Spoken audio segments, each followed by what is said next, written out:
Mateo, ang henyo. Credit to the author. M1221-30. Ang mga pangalan po na nandito ay galing sa mga name generator. Kung meron man pagkakatulad sa mga pangalan ng tao o lugar at pangyayari, ito ay tunay na hindi sinasadya. Kasunod ng mga salita ng peking Mateo, ang tingin ng lahat ay sama-samang nakatuon sa tunay na Mateo. Napakawalang hiya naman ng iilang taong ito na talagang nangangahas na magpalaki ng balat at hindi magbayad. Oo, may mga taong ganyan talaga. Narating na ng sangkatauhan ang isang kritikal na punto, pero ang kapal pa rin ng kanilang mga mukha. Paano magiging walang hiya ang isang tao sa ganitong uri ng kaharian? Lalo na iyong mga nagbayad na ng mga gamot na may espiritu at mga kristal ng asensya, pakiramdam nila ay sila ay marangal at matuwid na, at may mga kwalifikasyon para murahin ang iba. Hindi inakala ni Mateo na hindi siya nakakahanap ng problema sa peking produktong ito, pero ang lalaking ito ang nag-udyok sa kanya. Ayaw niyang magdulot ng gulo, pero natural lang na hindi rin siya natatakot sa gulo. Walang nagawa si Mateo nang unang sumiklab ang puting liwanag. Pabaya at bulag na nilalang, ipinagmamalaki mo ang kahusayan mo sa pagbasa at pagsulat, talagang inaakala mo bang may halaga ka? Naniniwala ka ba na hahampasin ka ng batang Panginoong ito hanggang sa mamatay sa isang sampal lang? Malamig na sabi ni White Light nang may malamig na ngisi. Isang pangungusap ang nagpatingi sa lahat ng may pagtataka at natigilan habang nakatali ang kanilang mga dila. Saan nanggaling ang baliw na ito, para manggahas na magsalita ng ganito sa banal na hari na nakahihigit sa langit? Pero nang marinig ito ni Mateo, na iyon, mayroon pa rin siyang kilos ng isang eksperto at malamig na sinabi, "Huho, mga walang hiya kayong lahat. Ito talaga ang unang beses na makakita ang batang Panginoon na ito. Ilang kapatid ng ating Mystic Gate ang kasalukuyang pumapatay sa kalaban sa mga frontline, habang ang ilan sa inyo ay nagtatago rito, ayaw maglaan ng kahit kaunting resources. Kung hindi tayo tumitingin dahil sa krisis ng sangkatauhan, paano naging ganito kahaba ang usapan ng batang Panginoon na ito sa inyo? Diretso ko na sana kayong nalipol." Matagal nang nababalisa si Laika sa isang tabi. Nang makita ang sitwasyon, inilagay niya ang kanyang mga kamay sa kanyang baywang at humakbang paarap. Karaniwan siyang inosente at maganda, ngunit kung may manggahas na manginsulto kay Young Master, siya ang unang hindi magpapatalo. "Sige, tatayo ang binibining ito rito. Halika at lipulin mo ako kung mayroon kang kakayahan. Gustong tingnan ng binibining ito ngayon kung gaano kakalakas, itong Heaven Surmounting Divine King." Sabi ni Laika nang may malamig na ngiti. Paano naman bibigyan ni Mateo ng importansya si Laika? May paghamak niyang sabi, sa sandaling kumilos ang batang Panginoon na ito, wala ka ng pagkakataong tumayo rito at magsalita. Mapangot siyang sabi ni Laika, gamit mo lang ang katamtaman mong kakayahan, matatakot mo lang ang mga hanggal na ito. Sa tingin mo ba matatakot mo ang binibining ito? Parang paputok ang isang pangungusap ni Laika, na nagpasindi sa lahat. Kamahalan, turuan mo naman ng magandang aral ang batang babaeng ito. Talagang sobra na ang pang-aapi mo sa iba. Oo nga, nakakainis talaga ang mga sinasabi ng babaeng ito. May intensyon din si Mateo, na itatag ang kanyang prestihiyo at kapangyarihan, binuka ang kanyang bibig at sinabing, "Iha, ikaw mismo ay naghahanap ng kamatayan. Huwag mong sisihin ang batang Panginoong ito sa walang awang pagdurog ng isang bulaklak." Pero mapanghamak na sabi ni Laika, "Sige na nga, gawin mo na. Sa tingin mo ba takot sa iyo ang binibining ito?" Nagalit din ang Mateo, na ito sa mapanghamak na ugali ni Laika. Malamig siyang sumangot, "Gumawa ka na ng hakbang. Papayagan ka ng batang Panginoon na ito ng 3 hakbang. Kung hindi, iisipin ng ibang tao na binyo-bully ka ng batang Panginoon na ito." Tumikim si Laika at sinabing, "Bakit hindi ka bigyan ng 3 galaw ng binibining ito? Natatakot akong sabihin ng iba na binyo-bully ka ng binibining ito." Sus Mariosep. Huminga ng malalim ang lahat. Natigilan sila sa pagkamangha sa kayabangan ni Laika. Sa mundong ito, mayroon pa ring isang taong nang-ahas na makipag-usap sa Heaven Surmounting Divine King ng ganito. Pagod na ba siyang mabuhay? Faff! Hindi napigilan ng 3 Mateo sa likod ni Laika ang kanilang tawa dahil sa kiniliti ni Laika. Ang inasal ng 4 na tao ay sa wakas ay nagpagalit kay Mateo dahil sa kahihiyan. Nakita ko lang siyang hinubog ang kanyang mga daliri sa anyong espada. Isang matalas at malamig na hangarin na mag-espada ang lumabas kasabay ng isang alulong. Kailangang aminin na ang kanyang aura ay lubhang nakakagulat. Nang makita ng mga nakapalibot na manunood ang bahid ng enerhiya ng espada, lahat ng kanilang mga mukha ay namula sa takot. Tunay ngang karapat-dapat maging heaven-surmounting Divine King, ang kanyang pag-atake ay pambihira. Gayunpaman, ginawa rin ni Laika ang kanyang mga daliri na parang espada at itinutok ang kawalan. Isang palaso na may yelo ang lumabas ng malakas. Clank! Isang malinaw na tunog ng banggaan ang lumabas. Pantay na tugma. Ito ay talagang pantay-pantay ang pagkakatugma. Natigilan ang lahat. Akala nila ang magiging resulta ng suntok na ito ay ang malubhang pinsalang ay dudulot ni Laika. Pero pantay-pantay talaga ang pagkakatugma.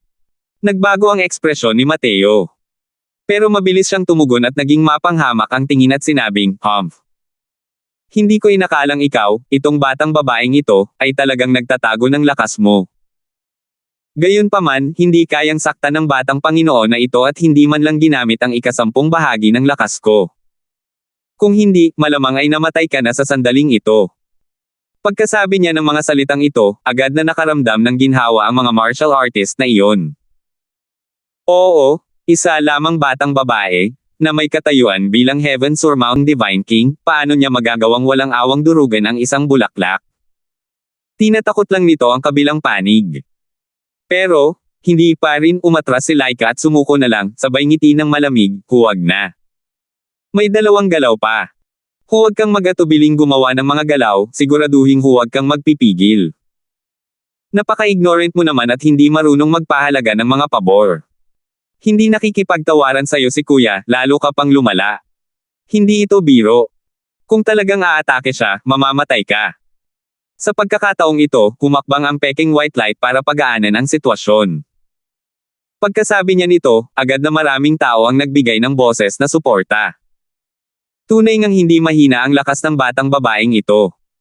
Pero bakit siya walang utang na loob at hindi alam kung ano ang makabubuti para sa akin? Oo. Hindi na nakikipagtawaran sa iyo ang kanyang kamahalan, bakit hindi ka pa rin sumusuko? Ang mga taong ito ay naimpluwensyahan ng mga unang impresyon at matagal nang napagpasyahan na ang Mateo, na iyon ay ang tunay na heaven-surmounting Divine King. Walang duda. Sa totoo lang, matagal nang nakikita ni Mateo ang lakas ng Peking Mateo na iyon, ito ay isa lamang sa mga unang yugto ng Void Mystic. Ang mga nakasisilaw na domain at martial techniques niya dati ay mga spell lang niya na nakultivate, na lumikha ng napakalaking huha. Sa totoo lang, wala talagang kuryente. Sa kasalukuyang lakas ni Laika, sapat na ito para hawakan. "Hey!" Sabi ng binibining ito, "katamtaman lang daw ang husay mo, tapos hindi ka pa rin kumbinsido. Sa tingin mo ba, sa pagpapaipit sa akin ng mga hanggal na to, ihihinto ko na ang usapin dyan? Para sabihin ko sa'yo, hinding-hindi. Hindi ka sasama, di ba?" Kung ganoon, kikilos ang binibining ito. Tumawa ng malamig si Laika at aatake na sana. Nagbago ang ekspresyon ng Peking si Mateo, at sinabi niya ng may malamig na pagsinghot, "Ikaw na bastos, lalaki ka ba o hindi? Para talagang pamunuan ang isang babae, habang ikaw mismo ay nagtatago sa likod. Kung lalaki ka, humakbang ka pasulong." Wala nang ibang pagpipilian ang Peking si Mateo. Kung magpapatuloy sila sa pag-aaway, mabubunyag siya. Sa suntok na iyon ngayon lang, natuklasan na niya na halos kapantay niya ang lakas ni Laika. Kahit ang maliit na pahiwatig na iyon ay mas malakas pa sa kanya. Ang kanyang lakas ay sadyang kahanga-hanga, ngunit kulang ito sa kapangyarihan. Ang mga paraang ito ay maaari lamang gamitin upang takutin ang mga tao. Kaya, maaari lang niyang tayaan ang lahat sa isang itsa at itaya ito kay Mateo. Sa ngayon, umaasa na lang siya na si Mateo ay isang batang Panginoon ng isang malaking angkan, kasama si Laika, ang ekspertong ito, sa kanyang tabi para bantayan siya. Umaasa siyang hindi itinatago ni Mateo ang kanyang lakas at isa lamang talaga siyang 7th level daw profound. Tutal, hindi naman katandaan ang edad ni Mateo. Ang pagnanais na mag-cultivate sa realm ng Void Mystic ay halos imposible. Kung tungkol naman kay Laika, bihira na ang isang kakatwang tao. Malabong lumitaw ang dalawa ng sabay, di ba? Kaya naman, gumamit siya ng mga salita para kurutin si Mateo, dahilan para sumugod ito at kumilos. Pagkasabi niya ng mga salitang iyon, tumawa sina Mateo at ang kanyang grupo. Hindi talaga alam ng lalaking ito kung paano isinulat ang karakter na kamatayan. Ang mga peking produkto na nakakasalamuhan ng totoong produkto, kung alam lang ng lalaking ito ang totoo, ay nagtataka kung anong klaseng ekspresyon ang magiging itsura nito. Nakaramdam ng lamig ang peking si Mateo sa buong katawan niya dahil sa tawanan ng apat na tao. Bigla niyang naramdaman na hindi siya dapat magdaldal ng marami kaya't nagsalita pa siya. Kung alam niya lang sana ng mas maaga, hindi ba't matatapos na ang lahat kung hahayaan niya lang silang umalis? Sige, dahil sinabi mo, magiging mas lalaki ako ng kaunti. Tatayo ako rito at hahayaan kitang manakit. Hanggat kaya mong lagpasan ang depensa ko, bibigyan kita ng 100 tangkay ng tier siyam na spirit medicines. Sabi ni Mateo nang may ngiti na hindi naman talaga isang ngiti. 12:22. Baliw ba itong punk na ito? Ang tumayo roon at hayaang tamaan ka ng Heaven Surmounting Divine King, nakakasawa na talagang mabuhay.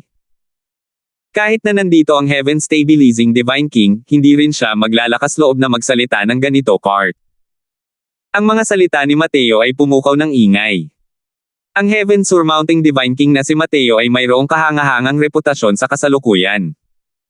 Sa buong Divine Realm, malamang ay wala nang matagpuan na sino man na nang ahas na magsabi nito. Pero, isa lang ang nakasalubong nila. Mga taong nagsasabi ng mga salitang ito, iisa lang ang posibilidad, iyon ay ang kawalan ng tornilyo sa kanilang mga ulo. Huwag mong pag-usapan ang kahit anong nangahas na sabihin ng mga taong may lakas ng loob, dahil sa buong Divine Realm, wala talagang makakahanap ng ganoong tao. Hindi rin uobra ang Heaven Stabilizing Divine King. Pero ang mga salitang ito ay may ibang pakiramdam kumpara sa peking Mateo. Ang lakas ni Laika, naranasan na niya iyon. Para maglakas loob si Mateo na magyabang, maaari kayang mas malakas pa ang lakas niya kaysa sa batang babaeng iyon. Hindi ito imposible. Bumilis ang tibok ng puso ng peking si Mateo, ngunit sa kanyang mukha, para pa rin itong isang eksperto habang walang pakialam na sinasabi niya, huho, matagal na talaga mula nang may nang-ahas na hominin ang batang Panginoong ito ng ganito. Kahit pa dumating ang Reynold na iyon, hindi rin siya maglalakas loob na magsalita ng ganito kalaki sa harap ng batang Panginoong ito. Sa totoo lang, umaatres na ang peking si Mateo. Sinasadya niyang magsalita ng walang kabuluhan, ngunit ang totoo, matagal na niyang pinag-iisipan ang plano para makatakas. Alinman sa dalawa, nasa kanya na ang mga spirit medicine at essence crystals. Kung hindi pa siya tatakbo sa ngayon, hanggang kailan pa siya maghihintay? Gayunpaman, walang pakialam na nagsalita si Mateo ng isa pang pangungusap, huwag mong sisihin ang batang Panginoong ito sa hindi pagbibigay sa iyo ng pagkakataon, hindi gagamit ang batang Panginoong ito ng anumang enerhiya ng asensya. Kung hindi pa rin ito gagana rin kayong tatlo sa pag-atake ng magkasama. Natamba ang lahat hanggang sa nawalan sila ng masabi.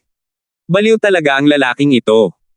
Hindi gumagamit ng enerhiya ng asensya, umaasa lamang sa kapangyarihan ng malalaman na katawan upang ipagtanggol ang sarili. Kahit ang isang tier siyam na Grand Completion fleshy body ay hindi kayang tiisin ang all-out na atake ng isang Void Mystic Powerhouse. Nagliwanag ang mga mata ni Mateo, ngunit nagising ang kanyang mga iniisip. Itinago niya lang ito sa ibabaw at malamig na sinabi, hey, ang batang Panginoon na ito ay siya pa ring Heaven Surmounting Divine King sa huli. Paano ko hahayaang maliitin mo ako ng ganyan? Dahil hinahanap mo ang kamatayan, tutuperin ng batang Panginoon na ito ang iyong kahilingan. Ang kinatatakutan niya ay ang malakas na kapangyarihan ni Mateo sa pagsakop.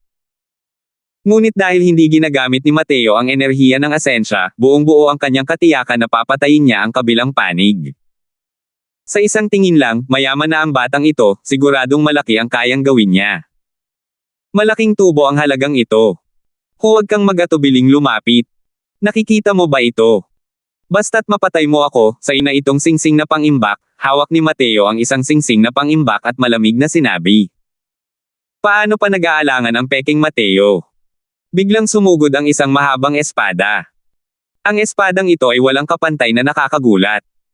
Hindi nagpigil ang peking Mateo, ang kanyang katawan ay sumusugod patungo kay Mateo na parang kidlat. Talagang sira ang ulo ng binata na ito.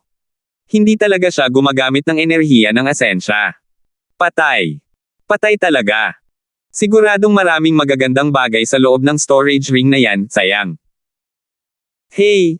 Maituturing ding mabuti ang ginawa ng gago na ito bago mamatay, ang pagbibigay ng mga gamot na espiritu sa kanya sa mga mandirigma sa larangan. Mukhang galit na galit din si Lord Mateo. Nakakatakot ang suntok na ito. Patay na ang batang yan. Sigurado. Yan. Clank. Clank.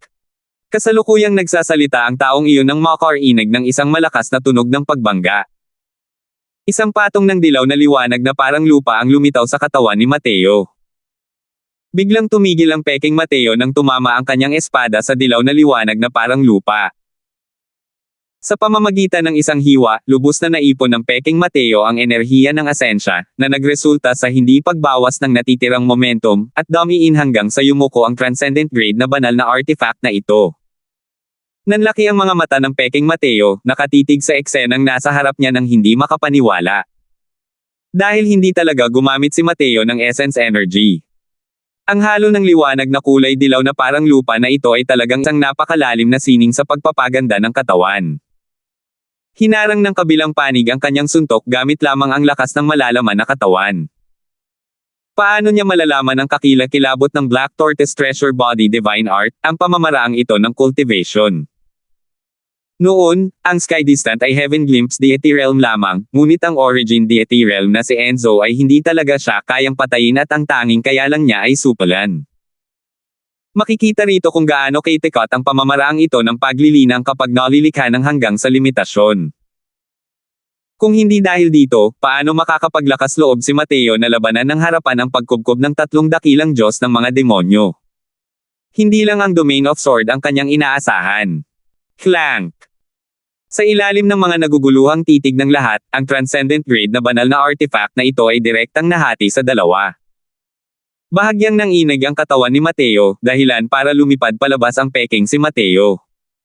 Katahimikang nakamamatay. Sa pamamagitan lamang ng pag-asa sa kapangyarihan ng malalaman na katawan, nabasag niya ang isang transcendent grade na artifact sa dalawa. Gaano kaitikot ang kapangyarihang kailangan nito? Sandaling nag-short circuit ang utak ng lahat. Tumigil ka na sa pagbibiro, kung ang Heaven Surmounting Divine King lang ang may kaunting lakas mo, matagal na sana siyang nalipol ng 6 na dakilang Fiend God na hindi mo alam kung ilang beses. Ngumiti si Mateo at muling sinabi sa lahat, malinaw na nagpapanggap lang ang lalaking nasa katanghaliang gulang na iyon. Paano nagkaroon ng ganitong kapangyarihan ang lalaking ito, para lang takutin ang mga tao? Kung hindi kayo naniniwala, subukan ninyo. Nagulat ang lahat at hindi nila mapigil ang magising agad sa realidad. Oo, kung siya talaga ang Heaven Surmounting Divine King, paano niya hindi magagawang malampasan ang depensa ng isang batang iyon? Peking tao siguro to. Putek. Para talagang lokohin tayo. Ibalik mo ang Tearsham na spirit medicines ko ng tatay mo. Sa wakas ay hindi na napigilan ng isang matipunong lalaki na may kulot na balbas ang pagsulpot. Paghakbang pasulong, isang paalang nito ang direktang sumipa sa peking si Mateo. Gusto sanang lumapit at tumulong nina Fake White Light at Fake Megan, pati na rin ang lalaking nasa katanghaliang gulang, ngunit biglang nanigas ang kanilang mga katawan, dahil nakatali na sila ng isang malamig at nanunuot na balak pumatay. Hindi sila nag-alinlangan kahit kaunti na basta't sila ay gumagalaw, ang naghihintay sa kanila ay isang parang kidlat na suntok. Sinipa ng matipunong lalaking may kulot na balbas ang peking si Mateo nang walang kahirap-hirap. Paano pa niya pagdududahan ang mga sinabi ni Mateo? Huwad talaga ang lalaking ito. Ngunit dahil dito, pumukaw ito ng galit ng publiko, at nagdulot ng matinding pagkilos ang sentimiento ng publiko. Sandaling naging ordinaryong mamamayan ang mga martial artist na iyon. Hindi sila gumamit ng anumang paraan ng paglilinang o mga teknik sa pakikipaglaban, direktang sinuntok lamang ang peking katawan ni Mateo. Sino ang nag-utos sa iyong manloko ng tao? Sino ang nag-utos sa iyong manloko ng tao? Ayos lang kung manluloko ka ng tao, pero ang manggahas kapang gayahin ang pinakarespetadong Heaven Surmounting Divine King ng tatay mo. Sisipain ka ng tatay mo hanggang mamatay. Ibalik ang mga Tearsham na spirit medicine ko. Ibalik ang mga kristal ng langit na may esensya. Agad na binugbog ng matindi ang peking si Mateo ngunit wala siyang lakas para gumanti. Sa totoo lang, sa lakas niya, hindi niya talaga kinatatakutan ang mga taong ito. Pero ang epekto ni Mateo kanina ay nagpakalat ng kanyang essence energy, dahilan para hindi siya makapag-ipon ng essence energy ng maikling panahon. Dahil dito, hindi na niya talaga kayang tiisin ang galit ng mga taong ito. Hindi siya mamamatay, ngunit ang sakit na nagmumula sa kanyang katawan, pati na rin ang pakiramdam ng kahihiyan sa kaibuturan ng kanyang puso, ay labis na matindi. Biglang nagbago ang ekspresyon ng mukha ni Mateo. Isang hibla ng banal na sentido ang dumaloy ng walang anumang pag-aalinlangan, na lumaganap sa mga katawan ni Mateo at ng iba pa. Gayunpaman, ang hibla ng banal na pandaman na ito ay mabilis na umatras. Maliwanag, wala itong natuklasan. Sa kalangitan, ilang figure ang lumipad palayo. Kaunting maliliit na fries lang. Medyo sensitibo ang Heaven Stabilizing Divine King, sabi ng isang matanda at maputlang boses habang tumatawa. Napakalinaw ng paningin ni Mateo at nakilala niya ang matandang ito sa isang sulyap. Ito ay ang Panginoon ng lungsod ng Cloudmarsh City, si Matandang Han. Humph! Si Mateo na batang yan ay puno ng mga tusong panlilinlang, marahil ay nakisalamuha siya sa mga taong ito.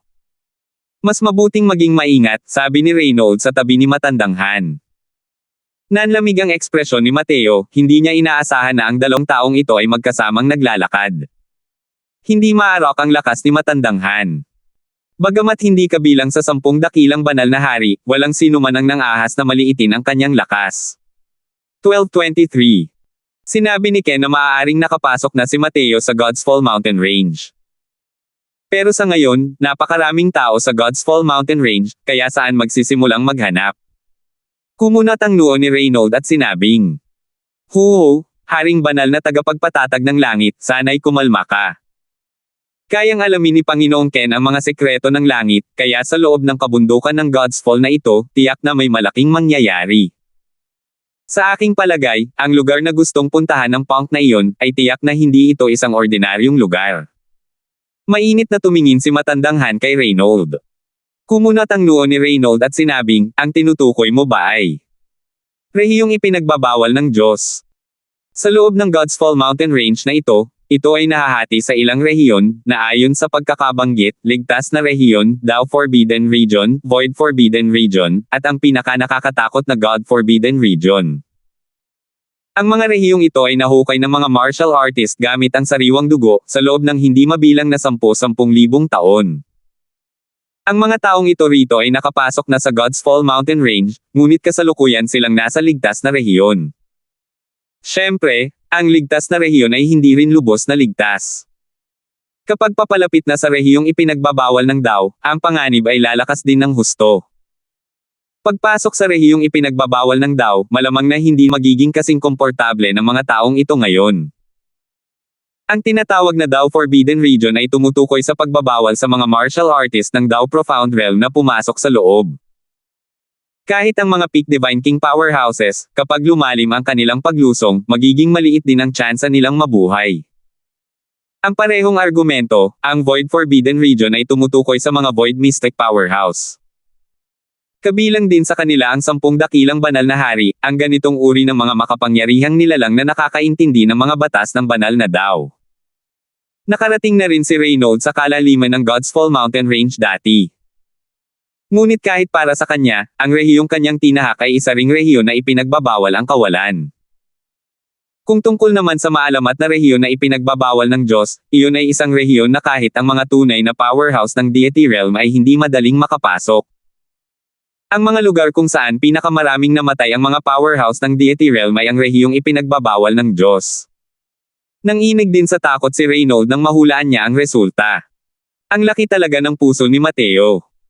Hey, hindi kailangan ng Heaven Stabilizing Divine King na magkaroon ng ganitong ekspresyon. Napakatalino ni Mateo na batang yan. Tiyak na nahulaan niya na si Lord Ken ay kasalukuyang bumabawi sa kanyang tugatog na lakas. Kapag nagawa na niya, wala nang sinuman sa Divine Realm ang makakapijaw sa kanya. Kung gusto mong pigilan si Lord Ken, siya lang ang maaaring maging unang taong makakabasag ng mga kadena sa loob ng 100,000 taon na ito, at makakarating sa deity realm. At sa buong Divine Realm, ang tanging lugar kung saan posibleng makalusot sa deity realm, ay marahil ang rehiyon na ipinagbabawal ng Diyos ng God's Fall Mountain Range. Naunawaan ito ng malinaw ni Matandang Han, hula na hindi nalalayo sa iniisip ni Mateo. Sa kasalukuyan, ito rin ang tanging solusyon. Kung ikukumpara sa paggaling ni Ken sa pinakamataas na lakas, ang landas ni Mateo ay malinaw na 10,000 beses na mas mahirap. Tutal, kung wala ang pahintulot ng mga batas ng Heavenly daw, wala nang paraan para makapasok sa deity realm sa mundong ito. Hey! Kahit na kaya niya talagang makapasok sa rehiyong ipinagbabawal ng Diyos, imposible ring makalabas ng buhay, sabi ni Reynold nang may malamig na ngiti. Lumabas ka man o hindi, hindi alam ng matandang ito. Pero alam ng matandang ito na dapat natin siyang pigilan sa pagpasok. Kahit na ang pagkakataong maging isang Diyos ay hindi umaabot sa 1 sa 1,000,000, siya ang anak ng langit na mandato. Hindi nakakaiba na may anumang himala na mangyari sa kanya, sabi ni matandang Han. Humph! Imposibleng magtatagumpay siya. Tiyak na wawasakin siya ng upuang ito sa pagkakataong ito. Kung hindi, mahirap tanggalin ang puot sa puso ko. Namumula ang ekspresyon ni Reynold. Ang kanyang puot kay Mateo ay umabot sa kalangitan. Noong huling pagkakataon, sa angkan ng mga dragon, muntik na siyang mamatay sa mga kamay ni Mateo. Ito ay isang kahihiyan na hindi niya kailanman naranasan sa loob ng libu-libong taon. Sa pamamagitan lamang ng pagpatay kay Mateo ay mahuhugasan niya ang kanyang kahihiyang ito. Sa panig na ito, ang peking Mateo ay hinampas sa ulo ng baboy ng matuwid at gait na mga tao. Ibinalik ng fake white light ang lahat ng mga bagay at binayaran ang isang malaking halaga ng mga kristal ng heavenly essence bago pa man ito binitawan ng lahat. Dahil dito, dumanas ito ng dobleng pagkatalo. Singawin, Singhuten. Ang mga kristal ng aking makalangit na asensya. Ibalik ang mga kristal ng aking makalangit na asensya. Singhuten, Singhuten. Sigaw ng peking Mateo sa kanyang puso. Samantalang sa oras na ito, matagal na silang wala ni Mateo. Kuya, ano? Ang dapat nating gawin ngayon? Bakit hindi na lang tayo maghintay hanggang sa makapasok tayo sa rehiyong ipinagbabawal ng Dao, saka tayo humanap ng pagkakataong lokohin sila? Dahil sa ating kaalaman tungkol sa rehiyong ipinagbabawal ng Dao, naniniwala akong hindi nila tayo matatalo. Sabi ni Fake White Light. Biglang tumigil ang pag-iyak ng peking Mateo. Gamit ang kakaibang tingin at pagtingin sa kanya, hininaan niya ang kanyang boses at sinabing, baboy ka ba? Kung gusto mong mamatay, huwag mo akong hilahin. Sa pagkakataong ito, para mabuhay tayo, napakaswerte na. Gusto mo pa rin silang hamanin. Mariing saway ni peking Mateo at hindi niya namalayan na siya pala ang bida sa sandaling iyon. Kuya, anong problema? Talaga bang napakalakas ng iilang yan? Walang ekspresyong sabi ni Fake White Light. Muling hininaan ng peking si Mateo ang kanyang boses at sinabing, higit pa sa kahanga-hanga. Ako, ang iyong ama, ay malamang nakatapak ng dumi ng aso noong lumabas ako ngayon. Nakakainis, para makasalubong ko pa ang tunay na ama. Kuya. Sinasabi mo. Sinasabi mo. Nanlaki ang dalawang mata ni Fake White Light, at nauutol pa siya habang nagsasalita. Gusto mo na bang mamatay? Mabuti na alam mo na, sumigaw ka ng ganito kalakas para saan. Sinadya niyang magbalat kayo at takpan ang kanyang kaharian, para hindi malaman ng mga tao. Kung ibibigay natin siya, mamamatay tayo ng walang duda. Dali-daling pinigilan siya ni peking Mateo. Pagkatapos ng maikling interlude ni Mateo, dumiretso ang grupo ni Mateo papasok at pumasok sa rehiyong ipinagbabawal ng Dao. Sa kanilang paglalakbay, natural lamang na nakatagpo sila ng ilang maliliit na panganib. Ngunit dahil sa lakas ng grupo ni Mateo, natural lamang na madali lang ang lahat. Kuya, bakit hindi na naglalakad ang mga tao sa harap? Biglang tanong ni White Light. Sa unahan, maraming martial artist ang nagsiksikan sa paanan ng bundok, ngunit wala ni isa ang umakyat sa bundok na hindi sinasadyang nagparamdam kina Mateo at sa iba pa ng kakaiba. Halika, pumunta ka roon at tingnan mo, sabi ni Mateo. Nakarating ang iilang tao sa paanan ng bundok. Pagkatapos lamang ng ilang pagtatanong ay saka lamang nila nalaman na maraming kakaibang pangyayari ang nangyari sa kalagitnaan ng bundok. Mahigit 10 tao na ang nasawi. Kabilang sa mga ito, mayroon pang ang mga pinakamataas na powerhouse ng Divine King. Natakot ang lahat at hindi sumulong, kaya naman huminto sila sa paanan ng bundok. At ang tagaytay ng bundok na ito ang tila tanging landas patungo sa kailaliman. Akmang aabant na sana si Mateo nang may ilang figure na bumaba mula sa langit. Si Reynold mismo at ang kanyang mga kasamahan ang mga iyon. Lumingon si Reynold sa paligid, nagtalaga ng isang martial artist ng random, at sinabi ng may pagmamataas, "Ikaw, halika rito." Nagulat ang martial artist na iyon, ngunit hindi nang ahas na sumuway, at tanging hakbang lamang ang nagawa. "Magsalita ka, ano ba ang problema nitong Broken Soul Rage?" Ang mga salita ni Reynold ay naglabas ng kakaibang lasa na hindi niya maikakaila. Natural lang na hindi nang ahas na sumuway ang martial artist na iyon at tanging ang mga pangyayaring naganap dito lamang ang kanyang naisalaysay. Akala ng martial artist na iyon ay ayos na siya pagkatapos niyang magsalita. Sino ang mag-aakala na nag-isip sandali si Reynold at sinabi sa kanya, "Pumasok ka." At saka, ikaw. Lahat kayo ay umakyat sa bundok para sa akin." Pumili siya ng mahigit 10 tao ng sunod-sunod. Nanginginig ang buong katawan ng mga taong iyon, ang kanilang mga titig ay nagpapakita ng isang ekspresyon ng kawalan ng pag-asa. Ang mga taong pinili niya ay pawang mga powerhouse ng Divine King Realm. Malinaw, naghahanda siya para sa mga taong ito na magmanman sa daan. "Reynold, huwag mo namang masyadong apihin ang mga tao. Ano ang batayan mo para gawing scapegoats kami?" Isang Divine King powerhouse ang ayaw at galit na umungol. Ngumiti si Reynold nang may pahamak at sinabing, "Batay sa ano? Base lang sa pagiging ang upuang ito ang Heaven Stabilizing Divine King." Pagkatapos magsalita, casual niyang itinuro ang kanyang daliri. Isang bahid ng nakakatakot na puwersa ang dumampi sa taong iyon. Boom! Ang taong iyon ay sumabog sa hindi mabilang na mga tipak. Ngayon, mayroon pa bang tumututol? Sumulyap si Reynold sa lahat at malamig na sinabi. 12:24. Ang pagiging mapang-aping ni Reynold ay nagpatahimik sa lahat na parang mga sikada sa taglamig. Ang lakas niya ay napakalakas. Ibang-iba ang antas nito kumpara sa mga taong ito. Dahil sa kawalan ng magawa, ang tanging kaya lang umakyat ng bundok ay ang mga mahigit 12 ng taong iyon. Mayroon pa ring kaunting pag-asa na umaakyat sa bundok. Ngunit kung lalabanan nila si Reynold, isa lamang itong tiket patungo sa impyerno.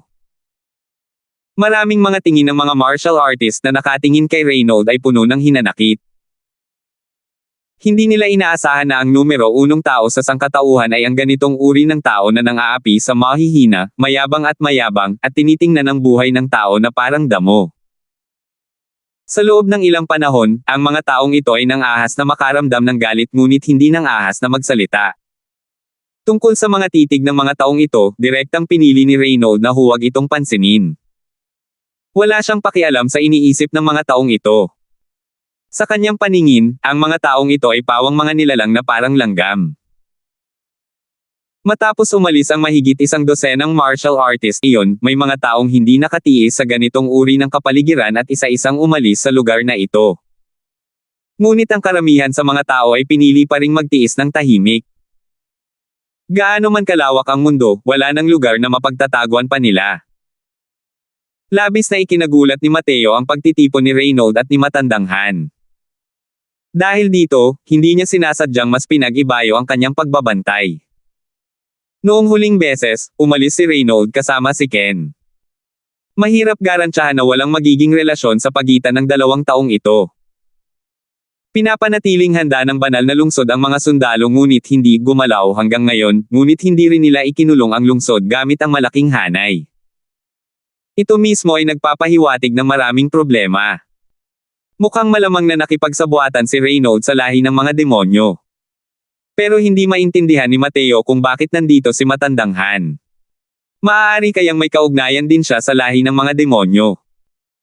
Sa paggunita sa pangyayaring nangyari sa Immemorial Medicine Garden noon, naramdaman ni Mateo na posible talaga ito. Habang iniisip ito, malamig na ngumisi si Mateo sa kanyang puso. Talagang napakalakas ng laro ng chess nitong si Ken. Sa isang kisap mata, lumipas ang isang oras. Ayon sa 12 ng mga taong may lakas ng paa na higit sa 12 katao, dapat ay matagal na silang nakabalik. Pero walang narinig na salita mula sa kahit sino. Sa oras na ito, muling tumayo si Reynold at pumili muli ng mahigit 10 tao ng random. Kayong ilan, umakyat kayo sa bundok. Walang kahit kaunting emosyon ang boses ni Reynold. Mula nang muntik na siyang mamatay sa kamay ni Mateo noong huling pagkakataon, lalong bumigat ang mabaho at masamang hangin sa katawan ni Reynold. Ang buhay ng mga taong ito, hindi niya ito isinapuso. Isang ekspresyon ng kawalan ng pag-asa ang bumalot sa mga mukha ng 12 ng mga taong iyon. Alam nila na ang pag-alis na ito ay malamang na walang gaanong pagkakataon na makaligtas. At sa mga taong ito, kung papaloorin, naroon ang 4 na taong kasama ng pekeng si Mateo. Kamahalan. Nagmamakaawa po ako sa inyo, iligtas ninyo po ang hamak na ito. Alam ko po na sa lugar na ito, kayo lamang ang makakapagligtas sa amin. Sabi ng pekeng Mateo. Bahagyang nagulat si Mateo. Naglakas loob pa rin ang lalaking ito na hanapin siya. Iyan ang Heaven Stabilizing Divine King. Hindi kita matutulungan, malamig na sabi ni Mateo. Nagngingit-ngit ang mga ngipin ng pekeng si Mateo at sinabi kay Mateo, Kamahalan, alam kong kasalanan ko ang panggagaya sa iyo. Hindi ako nagmamakaawa sa iyo na iligtas mo ako, nagmamakaawa lang ako sa iyo na iligtas ang aking 3 kapatid. Kung hindi ka sasang-ayon, sasabihin ko sa Heaven Stabilizing Divine King ang tunay mong pagkatao. Bahagyang nagpakita ng kakaibang tingin si Mateo. Nahulaan na talaga ng lalaking ito ang kanyang pagkakakilanlan. Gayunpaman, agad siyang natawa kahit nalabag sa loob niya. Pinagbantaan pa nga siya ng lalaking ito. Hindi rin imposibleng iligtas sila, pero kailangan mo pumasok. Malamig na sabi ni Mateo. Tumanggaw si Mateo at sinabing, huwag kang mag-alala, kamahalan. Hanggat handa kang iligtas sila, handa ring mamatay si Stefan. Tinitigan siya ni Mateo ng malalim. Ngayon lang niya nalaman na ang tunay niyang pangalan ay Stefan. Bibigyan ko kayong lahat ng 3 hininga. Huwag pa rin kayong gagalaw, pasanin ninyo ang mga kahihinatnan. Nagkataon lamang na narinig ang malamig na boses ni Reynold sa oras na ito. Biglang tumayo si Mateo at sinabi kay Reynold habang nakakuyom ang mga kamao, Kamahalan, kaming magkakapatid na 4 ay handang pumalit sa kanilang 3 upang umakyat sa bundok at maghanap ng daan. Habang nag-uusap, itinuro ni Mateo ang 3 kapatid ni Stefan. Ang aksyon na ito ni Mateo ay labis na ikinagulat ni Reynold. Ang pag-akyat sa bundok na ito ay malinaw na walang patutunguhan. Mayroon pa ring nagkusa na magboluntaryo. Nang marinig ni Stefan ang mga salita ni Mateo, agad siyang natuwa ng husto. Hindi niya inaasahan na gagamitin pala ni Mateo ang ganitong uri ng paraan para iligtas ang kanyang mga kapatid. Dahil nandito si Mateo, mas tataas ang tsansa niyang mabuhay. Sinuri ni Reynold si Mateo, pakiramdam niya ay medyo kakaiba ang batang ito. Pero kahit ano pa ang itsura niya, hindi niya maaninag ang suot na balat kayo ni Mateo. Ang kanyang sining sa pagbabalat kayo ay isang pandagdag na pamamaraan sa Black Tortoise Treasure Body Divine Art. Maaari itong hayaan ang mga tao na magbago sa ibang anyo sa pamamagitan ng pagbabago sa mga kalamnan ng buong katawan. Itinuro niya ang pamamaraang ito ng cultivation kay White Light. Magkamukha silang 3 ngayon, parang magkakapatid. Bukod sa essence sealing pill ni Mateo, kahit na siya ang Heaven Stabilizing Divine King, hindi rin niya kayang makita ang mga bagay na tumatagos dito. Tumingin siya sa kaliwat kanan, at wala rin siyang makitang anumang depekto. Agad niyang ikinumpas ang kanyang kamay ng naiinip at sinabing, sige, sige. Akmang kikilos na sana si Mateo nang biglang bumukas ang bibig ni matandang Han at sinabing, Binata, ang pag-akyat sa bundok na ito ay may 9 na pagkakataong mamatay at 1 pagkakataong mabuhay. Bakit ka nagkusa na umakyat sa bundok? Pagkatapos magsalita, mainit na tumitig si matandang Han kay Mateo, gustong makita kung paano ito sesegot. Ngunit hindi natakot si Mateo kahit kaunti. Yumuko siya at bumati, at sinabing, ang Heaven Stabilizing Divine King ay karapat-dapat na maging numero 1 sa Divine Realm. Ang mababang uri na ito ay palaging hinahangaan ng husto. Ang makapaglingkod sa Heaven Stabilizing Divine King ay karangalan ng mababang uri na ito. Bukod pa rito, ang mababang uri na ito ay walang ibang kalakasan kundi isang katawan na may matibay na laman. Kung pag-uusapan ang posibilidad na mabuhay, ang mababang uri na ito ay mayroon pa ring kaunting katiyakan. Binabaliwala ang iba, si Reynold ay isang taong Menioques para dito. Pagkarinig sa mga salita ni Mateo, ang mala-iceberg na mukha niya ay dagdag na pagmamalaki. Sige, sige, huwag ka nang magsalita ng walang kwentang bagay. Umakyat ka na sa bundok. Naiinip na sabi ni Reynold. Nagpaalam si Stephen sa kanyang mga kapatid at hindi pinapasok sa loob at pinahintay na lang siya sa labas.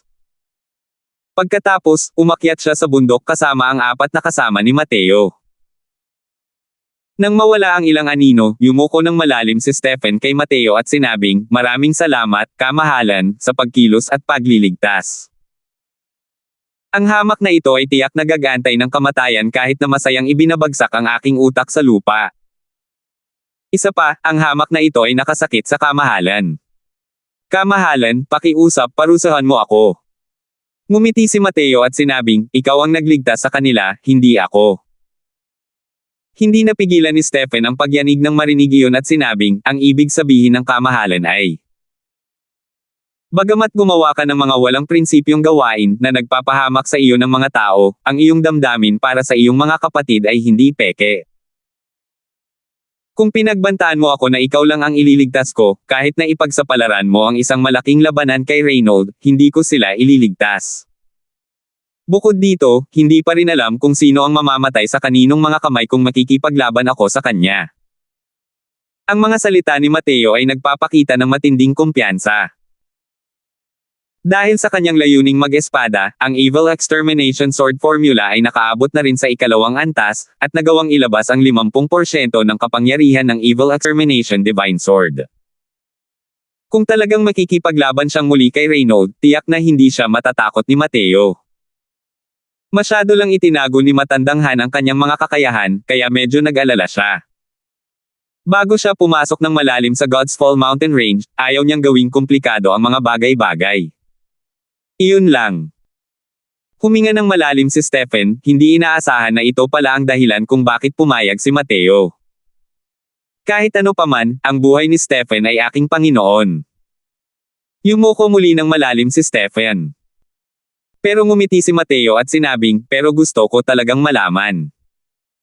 Paano mo nalaman ang pagkakakilanlan ko?" 12:25. Sa totoo lang, tagahanga ako ng Ginoo. Simula nang makita ang malakas na lakas ng kamahalan sa angkan ng mga dragon, ang mababang loob na ito ay lubos na nakumbinsi ng kamahalan, sabi ni Stephen.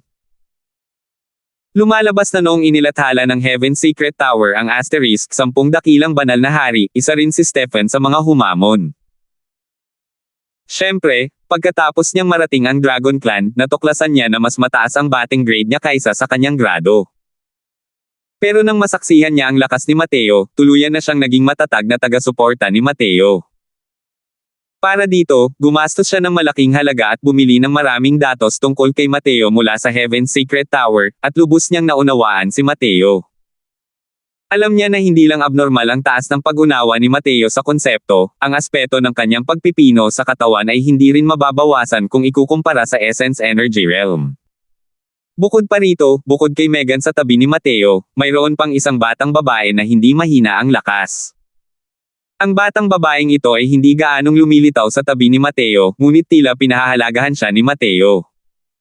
Sa kabuuan, ang hindi pamilyar na binata sa kanyang harapan, mayroong kahit 50 hanggang 60% na katiyakan na si Mateo iyon. Siyempre, hindi rin siya nang ahas na maging lubos na sigurado. Ngunit ngayon lang, sa ilalim ng ganoong sitwasyon, wala siyang ibang pagpipilian kundi ang sumugal. Bilang resulta, nagtagumpay siya. Kamahalan, ano ang dapat nating gawin ngayon? Medyo nag-aalangan na sabi ni Stephen. Mahigit 100 tao ang sumama sa kanila. Pero mula sa 5 sa kanila ni Mateo, mayroon pa ring humigit kumulang 10.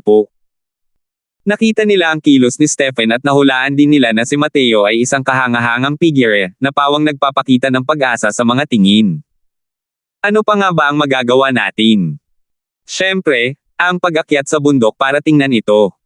Sabi ni Reynold, ang lugar na ito ay tinatawag na Broken Soul Ridge. Mukhang ang lugar na ito ay talagang katulad ng ipinahihiwatig ng pangalan nito. Sabi ni Mateo nang may pabago-bagong emosyon. Pero para sa kasalukuyang Mateo, ang mga bagay sa Divine Realm na ito na maaaring magpabahala sa kanya ay hindi naman talaga marami. Ang grupo ng mga tao ay sumunod sa matarik na daan sa bundok at umakyat, ngunit wala silang natuklasang kakaiba. Gayunpaman, ang katahimikang ito mismo ang nagpakilabot sa lahat. Kamahalan, bakit? Bakit masama ang pakiramdam ko? Nilunok ni Stephen ang kanyang laway at sinabing, "Siyempre hindi tama, kung tama lang, hindi rin tayo papayagang umakyat ni Reynold," walang pakialam na sabi ni Mateo. Ang katahimikan at kahinahunan ni Mateo ay nakaapekto rin sa lahat, dahilan para kumalma ang kanilang mga puso.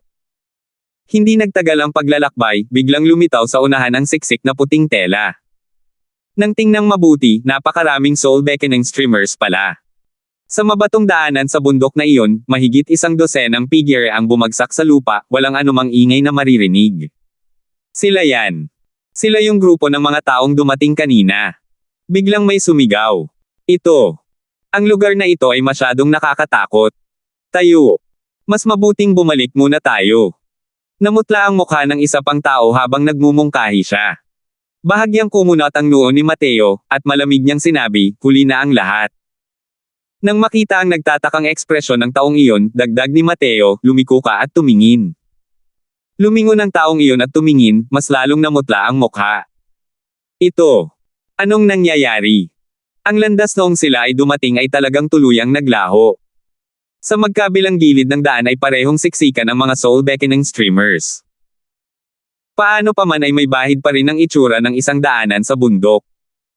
Hindi nila namamalayan, nahulog pala sila sa kobkob ng mga soul beckoning streamer.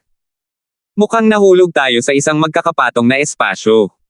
Hindi natin namamalayan, napadpad tayo sa isang kamangha-manghang lugar. Walang pakialam na sabi ni Mateo. Alam niyang ang lugar na ito ay hindi isang ilusyonaryong kaharian, kundi isang tunay na espasyo. Kung isa itong ilusyonaryong kaharian, matagal na sana itong natanto ni Mateo sa isang sulyap, at hindi na maghihintay hanggang ngayon. Sa totoo lang, si Mateo mismo ay labis na nagulat. Napadpad siya sa lugar na ito at talagang wala siyang kaalam-alam. Isa pa, mukhang madaling pasukan ang espasyong ito, pero ang gustong lumabas ay malamang hindi rin madali. Kay kamahalan, ito. Anong gagawin dito? Tanong ng isa pang makapangyarihang Diyos na hari at nauutol pa nga habang nagsasalita. Walang kilos ang ilang taong nasa unahan. Malamang, nakaranas sila ng aksidente. Kapag nakita nila ang ganitong sitwasyon, paano sila hindi matatakot? Tutal, yung mga 12 ng mahigit na taong pumasok dati, hindi naman mas mahina ang kalakasan nila kaysa sa kanila. Mukhang madaling pasukan ang lugar na ito, mahirap umalis. Dahil walang paraan para lumingon, ang kailangan lang gawin ay ang pag-abante, malamig na sabi ni Mateo. Pero sila.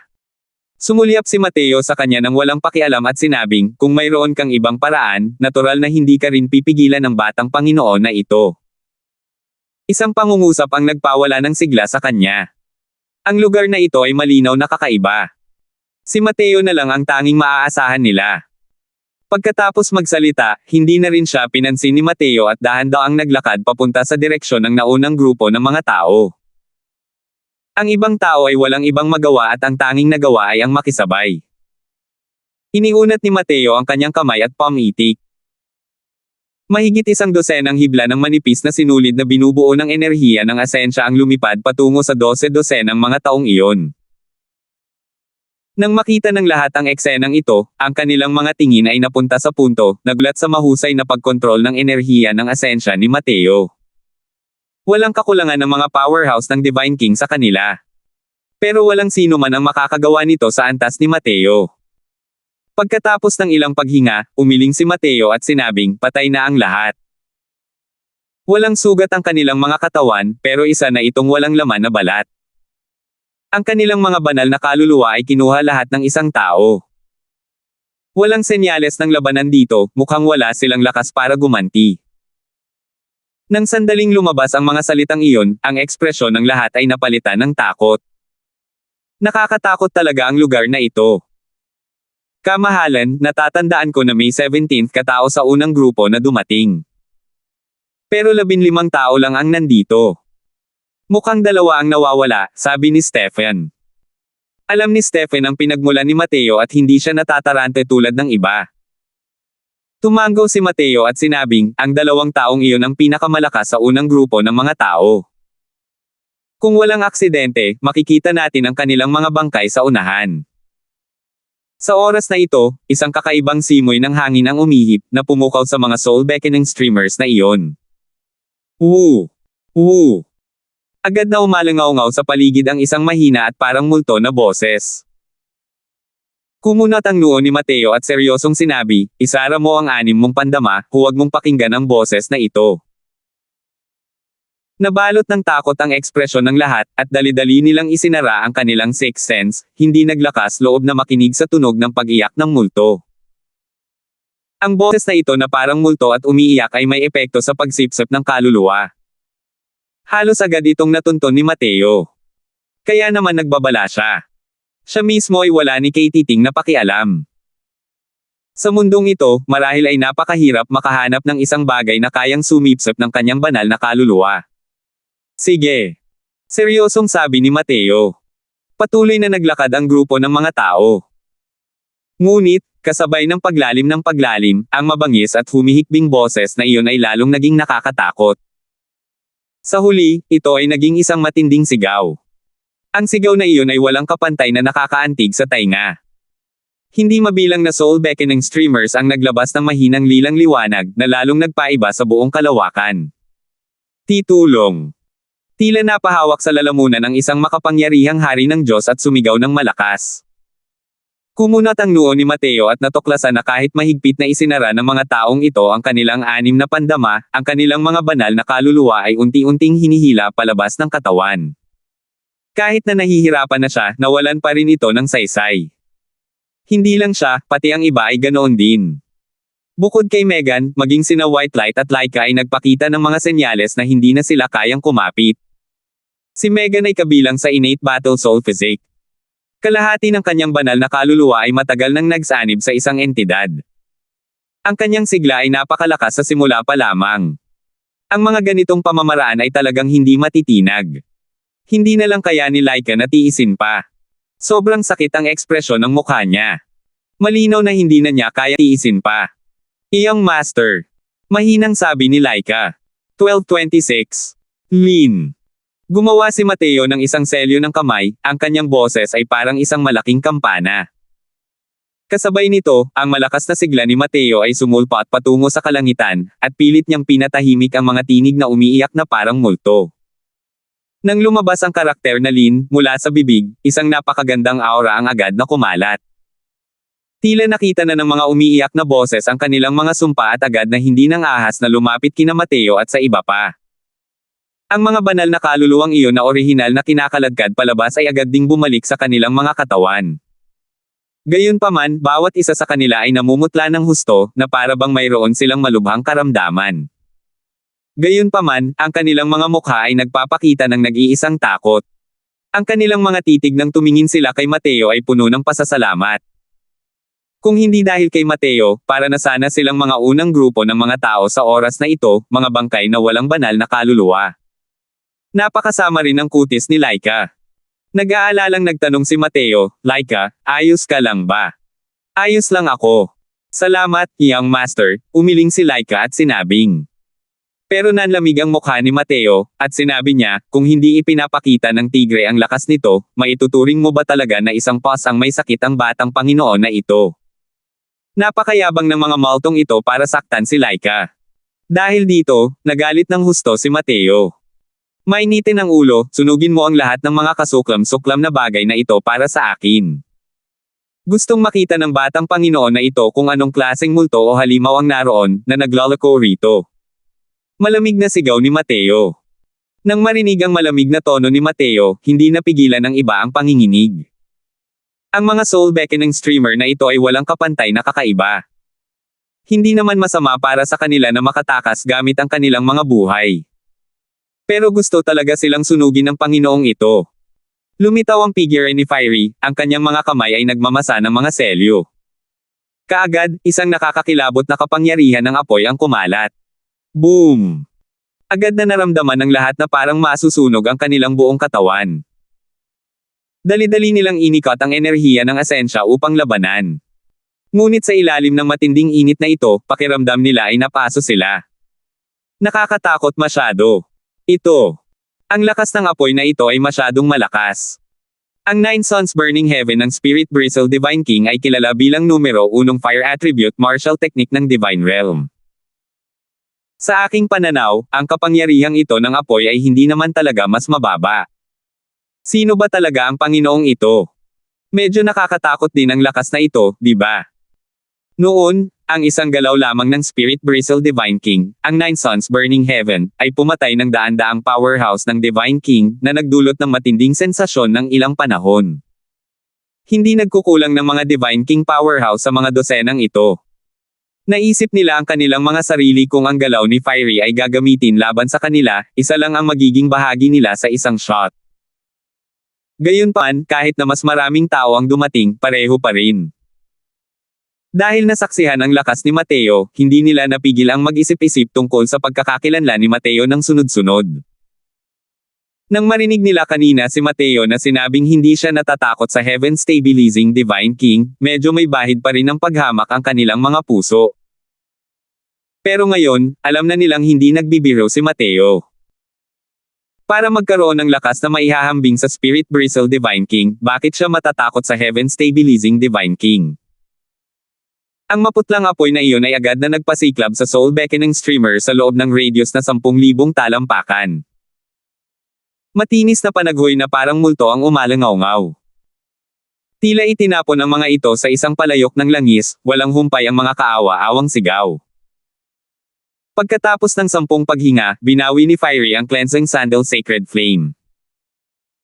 Sa orihinal na anyo, sa loob ng 10,000 talampakang radius na ito na natabunan ng damo, napakaraming Soul Beckoning Streamers ang nakatayo. Ngunit ngayon, ito ay naging isang kahabaan ng ilang. Ang kasalukuyang kapangyarihan ng Cleansing Sandal Sacred Flame ay tunay ngang hindi gaanong nakahihigit sa Spirit Bristle Divine King. Ang antas ng kapangyarihan ng apoy na ito ay direktang nagdalisay sa mga Soul Beckoning Streamer na iyon tungo sa kawalan. Gayunpaman, nagbago ang ekspresyon ng mukha ni Mateo. Sa 10,000 metro kwadradong kagubatang ito, mayroon pa ring ilang mga poste ng Soul Beckoning Streamers na hindi pa nerefine. Sumulyap si Mateo at natuklas ang siyam pa rin ang naroon. Ang siyam na Soul Beckoning Streamer na ito ay malinaw na naiiba sa iba. Siyam na poste ng Soul Beckoning Streamers na nakasuksok sa nag-iisang tigang na mga libingan, na tila disyerto at kakaiba, na nagbibigay sa mga tao ng labis nakakatakot na pakiramdam. Sa ilang, mayroon pang ang isang napakalaking libingan. May isang piraso ng monumentong bato sa harap ng libingan, at nakasulat doon ang 5 malalaking salitang kulay dugo na Tome of Soul Refining Sect. Mukhang ang kakaiba nitong Broken Soul Ridge ay dahil sa paglitaw ng libingang ito. Soul Refining Sect, malamang isa itong sekta ng sinaunang panahon. Isa itong sekta ng Divine Tao. Sabi ni Mateo. Ang libingang ito ang nagpatong sa espasyong ito sa Broken Soul Ridge. Kaya naman, sa sandaling dumating ang mga martial artist, hinigop na agad ang kanilang mga kaluluwa ng mga Soul Beckoning Streamer na iyon. Tungkol naman sa Soul Refining Sect na ito, ngayon lang narinig ni Mateo. 10 laban sa isa itong sekta ng sinaunang panahon. Mga sekta noong sinaunang panahon, malamang na may ilang pagbanggit sa ilan sa mga materyales ng kasalukuyang Divine Realm. Napakalayo na ng sinaunang panahon sa kasalukuyang panahon. Kahit ang Heaven One Sect, ang ganitong uri ng malaking sekta, ay walang nakakaalala nito, lalo na ang ilang mas maliliit na sekta ng Divine Tao. Ang 9 na poste ng Soul Beckoning Streamers na ito ay kayang labanan ang pagiging pino ni Fiery. Talagang hindi sila mga ordinaryong bagay. Kaya naman, napagpasyahan ni Mateo na ang tinatawag na Soul Refining Sect na ito ay tiyak na isang Divine Tao Sect. Hahaha. Biglang may narinig akong baliw na boses. Nagulat ang lahat. Nang tumingin sila, nakita nila na ang kamay ng isang Divine King Powerhouse ay may hawak na isa sa 9 na poste ng Soul Beckoning Streamers. Christopher, anong ginagawa mo? Bilisan mo yan. Hindi napigil ang magbago ang ekspresyon ng isa pang martial artist na malapit kay Christopher nang makita niya ang sitwasyon at sinigawan si Christopher. Pero paano pa rin ito maririnig ng kasalukuyang Christopher sa oras na ito? Humagalpak siya ng malakas na tawa at sinabing, hahaha, mula sa araw na ito, ang upuang ito na ang kahalili ng sinaunang soul refining sect. Gusto kong sumunod sa akin ang mundong ito. Pula ang dalawang mata ni Christopher, baliw ang ekspresyon niya, at mukhang napakasama. Christopher, gumising ka agad. Bilisan mo at ibaba mo yung soul beckoning streamer na yan. Sigaw muli ni Aaron. Napabuntong hininga si Mateo at sinabing, kinokontrol na siya ng soul beckoning streamer na iyon. Kahit anong sigaw mo, wala na rin itong silbi. Namutla ang ekspresyon ni Aaron, at bamulong, ito. Anong gagawin dito? Hindi maganda. Kunin mo muna yung soul beckoning streamer, saka ka magsalita. Kung hindi ito gagana, pumatay na lang tayo. Sabi ni Mateo. Hahaha. Pumatay, pumatay, pumatay. Baliw na si Christopher, may dalang soul beckoning streamer at sumugod palapit, ang kanyang aura ay umaalon sa kalangitan. White light, ikaw muna ang humarap sa kanya. Maglalagay ako ng spell para protektahan sila. Kung hindi, masama kung may maakit ulit ng soul beckoning streamer na yan, sabi ni Mateo. Hindi umimik si White Light at humakbang paarap, katapat si Christopher. Ang kasalukuyang lakas ni White Light ay hindi na mas mababa kaysa sa 10 dakilang banal na hari. Pero sa pamamagitan ng malakas na suntok kay Christopher, wala talaga siyang nakuhang kahit kaunting kalamangan. Sa loob ng ilang panahon, ang dalawang tao ay nasa isang labanan. Nang makita ng lahat ang eksenang ito, lubos na nagbago ang kanilang mga mukha. Isang mapagkumbabang Divine King powerhouse na nakakuha ng soul beckoning streamer, ang kanyang lakas ay naging napakalakas. Nang makita ni Mateo ang eksenang ito, bahagyang kumunat din ang kanyang mga kilay, palihim na naisip sa sarili na ang sinaunang soul refining sect na ito ay tunay ngang walang kapantay na kasamaan. Gayunpaman, hindi bumagal ang kanyang mga kamay, at hinugot ang Origin Magnetism Spirit Wood. Biglang umalangaw-ngaw ang enerhiya ni Mateo. Agad na umalangaw-ngaw ang kulog at kidlat. Inilagay ni Mateo sa ulo ang Origin Magnetism Spirit Wood sa kanyang kamay at gumuhit ng malaking bilog sa paligid ng lahat. Pagkatapos, marahang sinigaw ni Mateo ang karakter na Lin. Pagkatapos nito, direkta niyang ipinasok ang Origin Magnetism Spirit Wood sa lupa. Agad-agad, isang napakalaking kalasag ng kidlat ang nagprotekta sa lahat ng nasa gitna. Sa itaas ng kalasag, bahagya ng naroon ang pag-alunalo ng kapangyarihan ng mga batas. Ang lakas ng karakter na Lin, ay talagang namuo at hindi naglaho. Sige, kahit ano pa ang mangyari sa labas, hindi lahat ay dapat lumabas sa radius ng kalasag na ito. Kung hindi, kahit ang mga Diyos ay hindi kayo may iligtas. Malamig na sabi ni Mateo sa lahat. 12:27. Ang tagal na, at hindi pa rin sila bumabalik. Hindi naman sana sila tuluyang nalipol, di ba? Nang makitang hindi bumabalik si Mateo at ang iba pa, hindi sinasadyang kumunat ang noo ni Reynold. Sabi ni Matandang Han, napaka-iskandalo ng Broken Soul Ridge na ito. Dati, isa lamang itong hindi mahalaga at ordinaryong tagaytay ng bundok. Ngayon, kahit tayo ay hindi na talaga kayang lumipad roon. May mga nangyari talaga tungkol sa banal na daw. Walang kwenta ang mga taong ito. Wala ni isa ang makakabalik. Malungkot na sabi ni Reynold. Sumulyap si Matandang Han sa kanya at sinabing, naramdaman mo ba na medyo kakaiba ang batang iyon kanina? Ngunit hindi naramdaman ni Reynold na may mali. Siya ay mayabang sa puso at mayabang sa ugali. Hindi pa siya naglagay ng mga langgam sa kanyang paningin. Kahit ang 10 dakilang banal na hari, ang mga nakapasok sa kanyang mahiwagang tanawin ay 1 o 2 tao lamang din. Kaya naman, iyon ang dahilan kung bakit niya kinasusuklaman si Mateo na labis na nakasakit sa kanya noon. Sa kanyang pananaw, imposibleng kahit ang mga makapangyarihang tao sa parehong hangganan ay magtago ng kahit ano sa harap niya. Hindi niya lubos maisip na matagal nang nawala si Mateo. Isang grupo ng mga langgam, anong kakaiba doon? Tanong ni Reynold. Sa totoo lang, wala ring nakita si Matandang Han. Kung hindi, hindi rin niya hahayaang umakyat si Mateo. Mas may karanasan lang ang kanyang mga iniisip kaysa kay Reynold, at pakiramdam niya ay may mali. Kaya naman, mas nag-isip pa siya ng kaunti. Sa lohikal na pagsasalita, napahinto tayo sa Broken Soul Ridge na ito. Imposibleng lumipad din si Mateo roon. Kung hindi pa siya nakakapasok sa Broken Soul Ridge, hindi pa siya nakakarating. Kung pagbabasehan lang sa oras na iyon, kahit na mas mabagal pa siya, dapat ay nakarating din siya. Ibinunyag ni Matandang Han ang kanyang mga pagdududa. Si Reynold ay sadyang mayabang. Hindi ibig sabihin noon ay isa siyang hanggal. Sa sinabi ni Matandang Han, naramdaman din niya na may kakaiba at nakasimangot na sabi niya, "Sinasabi mo bang ang batang iyon ay si Mateo?" Imposible iyon. Natural lamang na hindi aaminin ni Reynold na mayroon siyang mga mata ngunit hindi nakakakita, at ayaw din niyang aminin ito. Napansin niya agad ang batang iyon sa isang sulyap. Paano kaya siya naging si Mateo? Mapait na ngumiti si Matandang Han at sinabing, "Pakiramdam ko ay may posibilidad ito." Hindi masusukat ang batang ito gamit ang sentido komon. Walang humpay na kumurap ang ekspresyon ni Reynold. Labis siyang naiirite sa mga sinabi ni Matandang Han. Pakiramdam niya ay tila pinaglalaroan na naman siya ni Mateo. Parang may kumukulong hangin sa dibdib niya, pakiramdam niya ay sesubog na siya. Mukhang hindi maaasahan ang grupo ng mga walang kwentang ito. Kami na lang ang papasok, sabi ni Reynold. Pero ngumiti ng masama si Matandang Han at sinabing, sino ang nagsabing hindi sila maaasahan? Napakaraming tao, maganda rin ang maging kumpay ng kanyan. Hindi itinago ni Matandang Han ang kanyang boses. Nagbago ang mga mukha ng lahat dahil dito.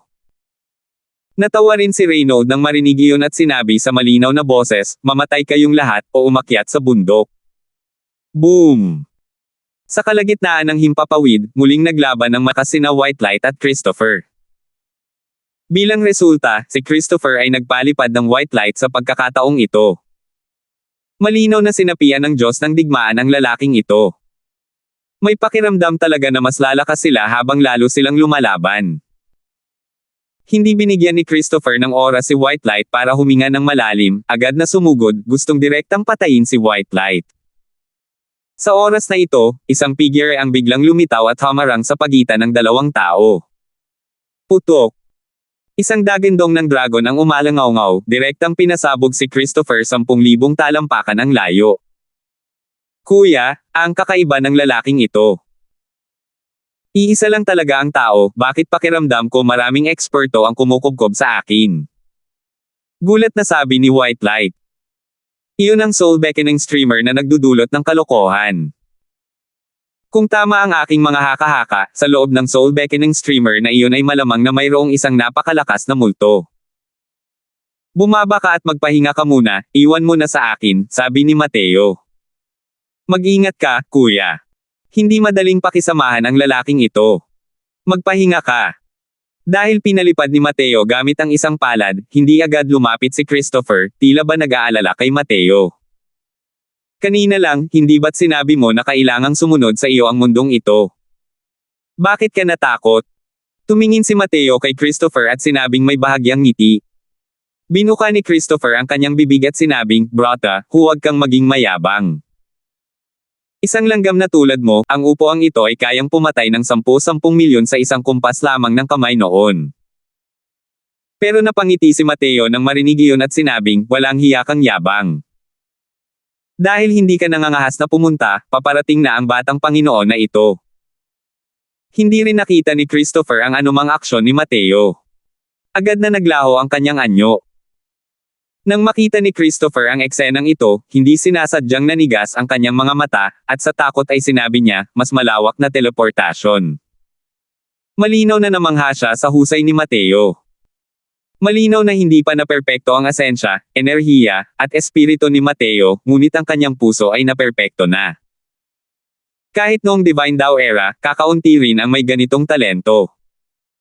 Gayunpaman, hindi na niya kayang mag-isip ng sobra. Naabot na sa kanya ang espada ni Mateo. Clank! Iwinagayway ni Christopher ang soul beckoning streamer at direktang nakipag-usap kay Mateo. Gayunpaman, iba ito sa kung paano niya natalo si White Light kanina. Sa pagkakataong ito, tuluyan na siyang binugbog ni Mateo.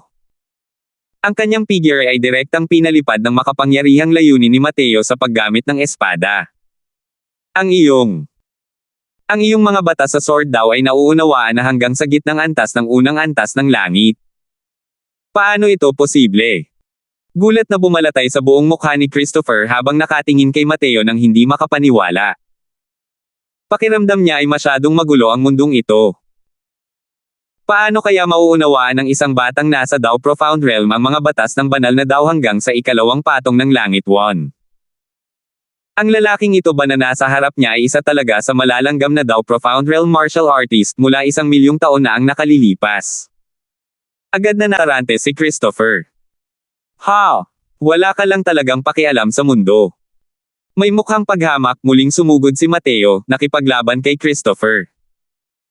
Iwinasiwas ni Mateo ang espada hanggang sa ito ay maging matigas na, ang layunin ay mag-espada ay gumagala ng walang harang. Ang Evil Extermination Sword ay nagtataglay ng isang Marengel na righteous aura sa simula pa lang.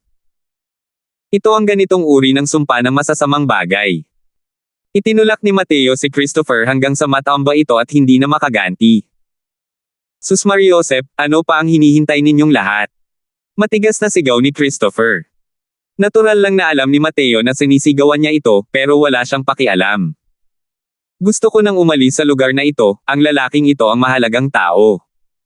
Sa ibaba, pabago-bago ang enerhiya ng yin. Sa wakas ay nagkaroon na ng mga aktibidad ang 8 iba pang polo ng Soul Beckoning Streamers. Malinaw na naramdaman ng mga martial artist na iyon na medyo mali ang paligid, bawat isa sa kanila ay may maputlang mga mukha na parang patay. Hindi nila alam kung ang engkanto na inilatag ni Mateo ay kapaki-pakinabang o hindi. Lahat kayo, huwag kayong mag-alala. Hindi makakapasok ang masasamang bagay na iyon. Malamig na sabi ni Megan. Nang marinig iyon ng mahigit 12 ng mga tao, bahagyang kumalma ang kanilang mga puso. Ngunit ang emosyon ng kaba ay nananaig pa rin sa hangin. Ang enerhiya ng yin ay lalong bumigat. Kahit na pinaghihiwalay ng isang engkanto, malinaw pa rin nila itong nararamdaman. Bigla, ang engkanto ay naglabas ng mga nakakairitang tunog. Sa loob ng ilang panahon, may mga matinis na sigaw na umalangaw-ngaw sa labas ng enchantment na nagpatindig sa balahibo ng mga tao. Napakalinaw, nagkabisa ang engkanto ni Mateo. Nang makita ang eksenang ito, mas lalong nagbago ang ekspresyon ng mukha ni Christopher. Sus Mariosep. Naku, huwag mong masyadong ipilit ang mga tao. Bulyo ni Wei Chen. Pero malamig ng ngiti ang sinabi ni Mateo, kalokohan yan. Dahil hinawakan ninyo si Laike kanina, kailangan ninyong maging handa sa paglipol. Naikuyom ni Christopher ang kanyang mga panga at sumigaw, 9 Yin Heavenly Evil Formation. Isang daluyong ng enerhiya ng Evil Yin ang kumalat. Ang 8 iba pang Soul Beckoning Streamers ay bumangon mula sa lupa at sabay-sabay na sumalakay patungo kay Mateo. Habang papalapit ng papalapit ang 9 Soul Beckoning Streamers, ang lakas ay talagang pambihira. Nagbago ang ekspresyon ni Mateo. Agad na namuo ang Domain of Sword na may radius na 10 talampakan. Kasabay nito, ang Black Tortoise Treasure Body Divine Art ay umikot ng buong lakas, habang ang Evil Extermination Sword ay pinakawalan ng buong lakas. Boom! Sa pagkakataong ito, sa wakas ay nayanig ni Christopher ang figure ni Mateo ng 100 talampakan. Pero natanggap niya ang puwersang recoil at dinala ang 9 na poste ng Soul Beckoning Streamers, at nagtungo sa tunnel papunta sa libingan. 12:28. Sa pagtakas na ito, ang pagnanais na hulihin siyang muli ay hindi na magiging madali. Paano siya mabibigyan ni Mateo ng pagkakataon? Biglang humandar ang boses ng Diyos ng Dragon. Ang figure ni Christopher ay orihinal na mahigit kalahati ng nakapasok sa libingan. Ngunit sa oras na ito, para itong isang spell na nakakapagpatigil sa paggalaw, napilit na nagyayelo doon. Kahit si Reynold ay hindi nakayanan ang tinig ng Diyos ng Dragon ni Mateo, paano magiging katapat ni Mateo ang isang simpleng Christopher? Hindi pa siya nakakatagal, at pagkatapos ay biglang nabigla si Christopher kay Mateo. Napakalakas. Anong martial technique ito? Yung dagandong kanina, pakiramdam ko ay malapit nang umalis ang banal kong kaluluwa sa katawan. Hindi pa ako nakakita ng ganitong uri ng soundwave martial technique na kayang magkaroon ng ganitong kakila-kilabot na kapangyarihan. Umungol ang dragon kanina lang, di ba? Maaari kayang isa itong dragon race martial technique? Ito. Sino ba sa mundo ang Panginoong ito? Pakiramdam ko ay halos hindi na sapat ang aking ulo para magamit pa. Ang mga Divine King Powerhouse na ito ay karaniwang pawang mga tyrant ng isang rehiyon. Sino man sa kanila ang lalabas ay maaaring magtatag ng isang sekta at bumuo ng isang rank 1 Holy Land. Pero ngayon, nang makita nila si Mateo, agad nilang naramdaman na parang mga magsasaka sila, hindi sapat para tingnan. Totoo ito. Palaging mayroong isang taong mas mahusay, at ang langit na higit pa sa langit. Lumapit si Mateo kay Christopher at natuklasan niyang umikot ang kanyang dalawang mata, at matagal na natigilan dahil sa tinig ng Diyos ng Dragon. Para maging isa sa mga pinakadakilang martial techniques ng lahi ng Dragon ang tinig ng Diyos ng Dragon, hindi iyon nasabi kahit papaano. Ang mga pintala ay hindi lamang nakatarget sa pisikal na katawan, maging ang banal na kaluluwa ay nagawa ring mabigla hanggang sa ito ay maglaho. Para na lamang patay na aso si Christopher sa oras na ito, walang anumang lakas para lumaban. Magpanggap ka pa na patay, sisirain ko ang kaluluwa mo. Malamig na boses ni Mateo. Isang nakakatakot na multo ang dahan-daang lumutang mula sa katawan ni Christopher, gustong palihim na tumago sa soul beckoning streamer. Samantalang si Christopher na iyon ay mas patay na. Subukan mong pumasok. Sa tingin mo ba talaga ay walang magagawa ang batang Panginoong ito sa soul beckoning streamer? Patuloy ni Mateo. Nanginig ang malamulto na anino at tumingin kay Mateo nang hindi makapaniwala habang sinasabi, "Ikaw. Nakikita mo ba ako? Nakakainis. Kung hindi kita makita, baka naman nakikipag-usap lang sa hangin ang batang Panginoon na ito. Isa pa, kung hindi pa rin kayo lalabas, kayo na lang ang bahala sa mga kahihinatnan." Ang mga salita ni Mateo ay nagpapakita ng balak pumatay. Saka lang natitiyak ng malamulto na anino na talagang nakikita siya ni Mateo. Pero paano niya nagawa iyon? Ang ilan sa kanila ay pawang mga bagay na hindi nakikita. Maliban na lang kung isang makapangyarihang nilalang sa deity realm ang nandito, kung hindi, walang makakakita sa kanila. Sino ang mag-aakala na nakakakita pala ang binata na ito? Biglang natuklasan ng malamulto na tinamaan pala talaga siya ng kidlat paglabas niya. Ang soul refining sect ay natulog ng 1,000,000 taon. Ang ilan sa kanila ay handang makipagkarera laban sa oras at gawin ang lahat. Hindi inaasahan na hindi nagtagal pagkatapos nilang umiral, nakatagpo sila ng isang kakaibang nilalang. Kahit paano pa nila gawin ang mga bagay-bagay, mahigpit silang pinigilan ni Mateo at wala na silang natitirang lakas para lumaban. Sa loob ng ilan pang soul beckoning streamers, ilang figure rin ang lumutang pataas. Sinulyapan sila ni Mateo at sa wakas ay muling natunton ang multo ni Christopher, at sinabing, "Ngayon, tanong ko, sagutin mo. Hanggat hahayaan mong matuklasan kung nagsisinungaling ka, pagsisisihan mo ng batang Panginoong ito na isa kang multo. Tandaan mo, wala kang pangalawang pagkakataon." Ang matinding malamig at pamatay na hangarin ni Mateo ay muling nagpanginag sa kanila. Nagmamadaling sinabi ni Christopher, "Mahal na kamahalan, huwag kayong mag-atubiling magtanong." Hinding-hindi magtatago si Fugu. Nang makitang lubos niyang hinangaan ang ilang maltong ito, bahagyang kumalma rin si Mateo sa kanyang puso. Ang pananaliksik ni Mateo tungkol sa banal na kaluluwa ay napakalalim at minsan na niyang nakita sa ilang mga talaan. Ang ilang mga heretic path cultivator ay gagamit ng mga espesyal na pamamaraan upang pinuhin ang mga banal na kaluluwa upang maging masasamang multo. Ang mga masasamang maltong ito sa ilalim ng pamumuno ng mga martial artist ay kayang pumatay ng mga kalaban. Bukod pa rito, ang kanilang mga potensyal na kapangyarihan ay walang hanggan. Ang mga makapangyarihan ay maaari pang umabot sa deity realm.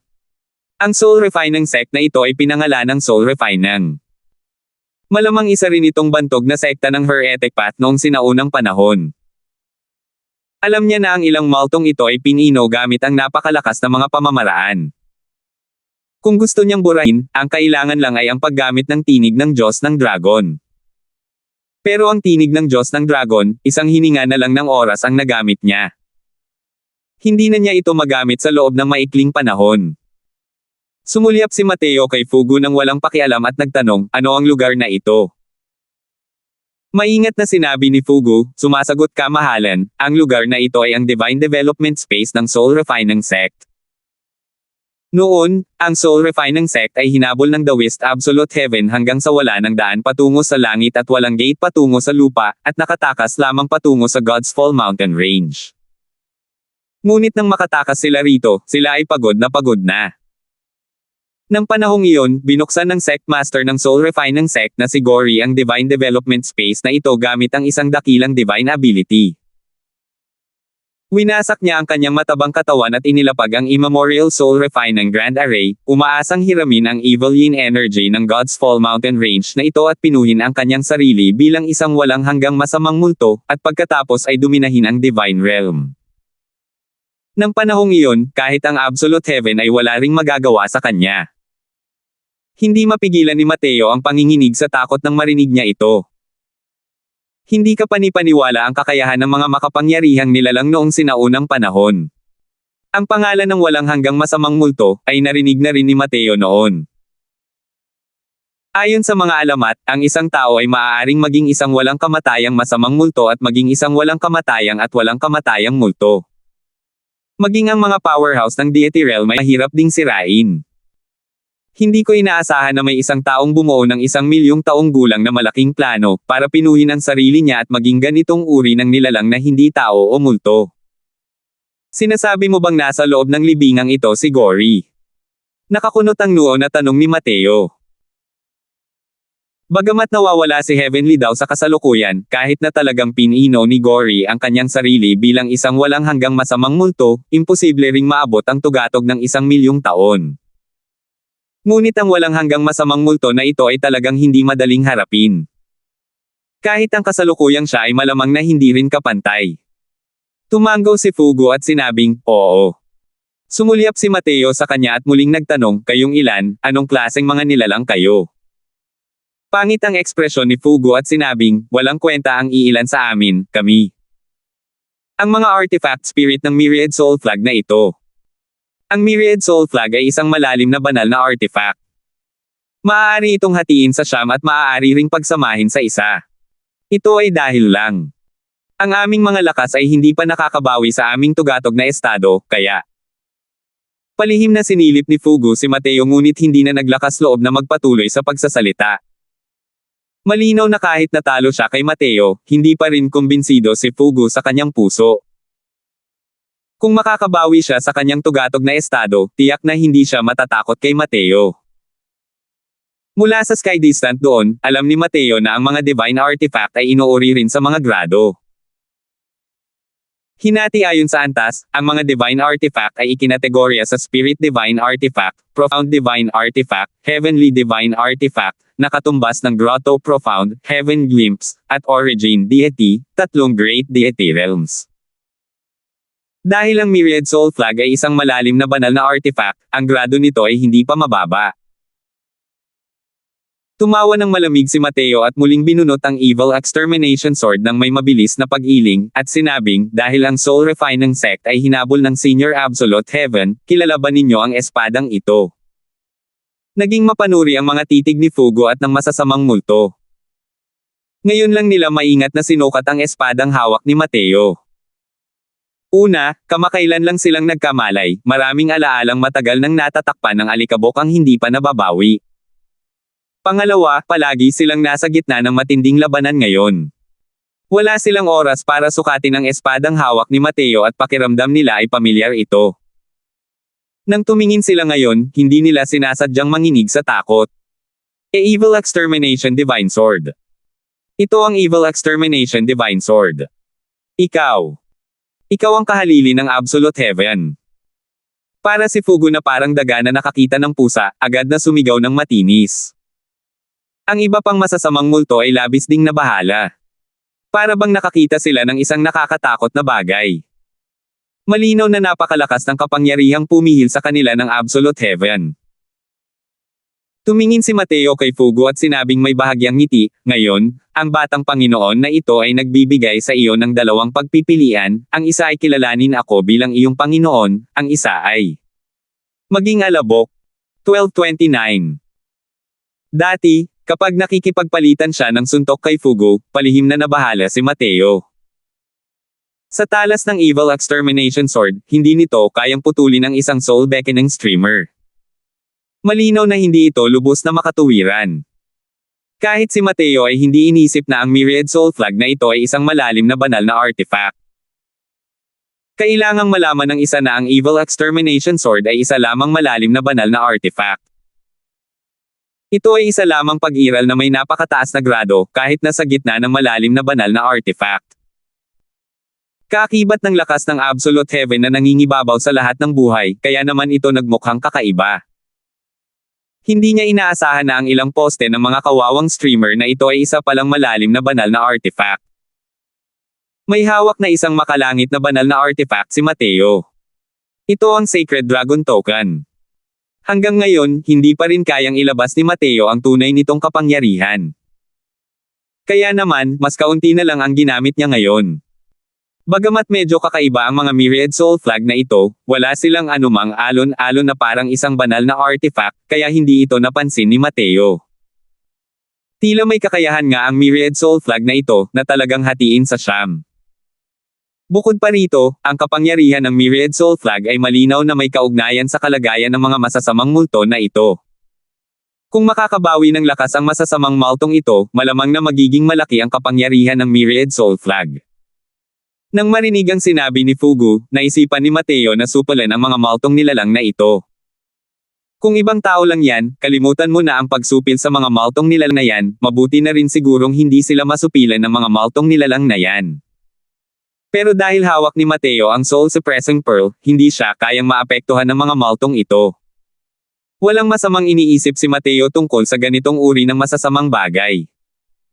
Dahil ang malalim na banal na artifact na ito ay isang napatunayan ng katotohanan, sayang kung sisirain ito. Hanggat ginagamit ito sa positibong paraan, maaari itong magligtas ng maraming tao. Bukod pa rito, ang pagsupil sa masasamang multo na ito ay may iba pang mga konsiderasyon na kasama. Nagpalitan ng tingin ang siyam na masasamang multo, ang kanilang mga mukha ay nagpapakita ng mga ekspresyon ng pag-aatubili. Kung ilalagay man lang sa 1,000,000 taon na ang nakalilipas, hindi man lang nila naisip ang mga kapangyarihan ng Deity Realm. Pero ngayon, hindi pa sila nakakahakbang palabas at napigilan na sila ni Mateo. Paano kaya sila makakasundo? Hey! Mukhang bagong gising lang kayong lahat at talagang nagugulo ang inyong isipan. Sa kasalukuyang Divine Realm na ito, paano pa rin mapapatunayan ng isang tao ang kanilang Tao at maging isang Diyos? Kahit gaano karaming Divine Soul ang lamunin ninyo, hindi na rin kayo makakabalik sa inyong tugatog. Natuklasan ni Mateo na tila mabagal ang reaksyon ng mga multong ito. Hanggang ngayon, hindi pa rin nila napapansin ang pagbabago ni Heavenly Dao. Ang kanyang mga salita ay nagdulot ng pangamba sa masasamang multo. Ikaw, totoo ba ang sinabi mo? Gulat na tanong ni Fugu. Maikling isinalaysay ni Mateo ang pagbabago ni Heavenly Dao at nagpatuloy, hey, kahit na mabawi ninyo ang inyong lakas, hindi kayo magiging katapat ng batang Panginoon na ito magpakailanman. Ngayon, sumuko ka na ba? Sa wakas, ang mga salita ni Mateo ay tuluyang sumaire sa psikolohikal na depensa ni Fugu. Kamahalan, handa po kayong kilalanin ni Fugu bilang guro. Labis na labag sa kaloobang sabi ni Fugu. Kung ibang tao lang iyon, siguradong hindi siya susuko.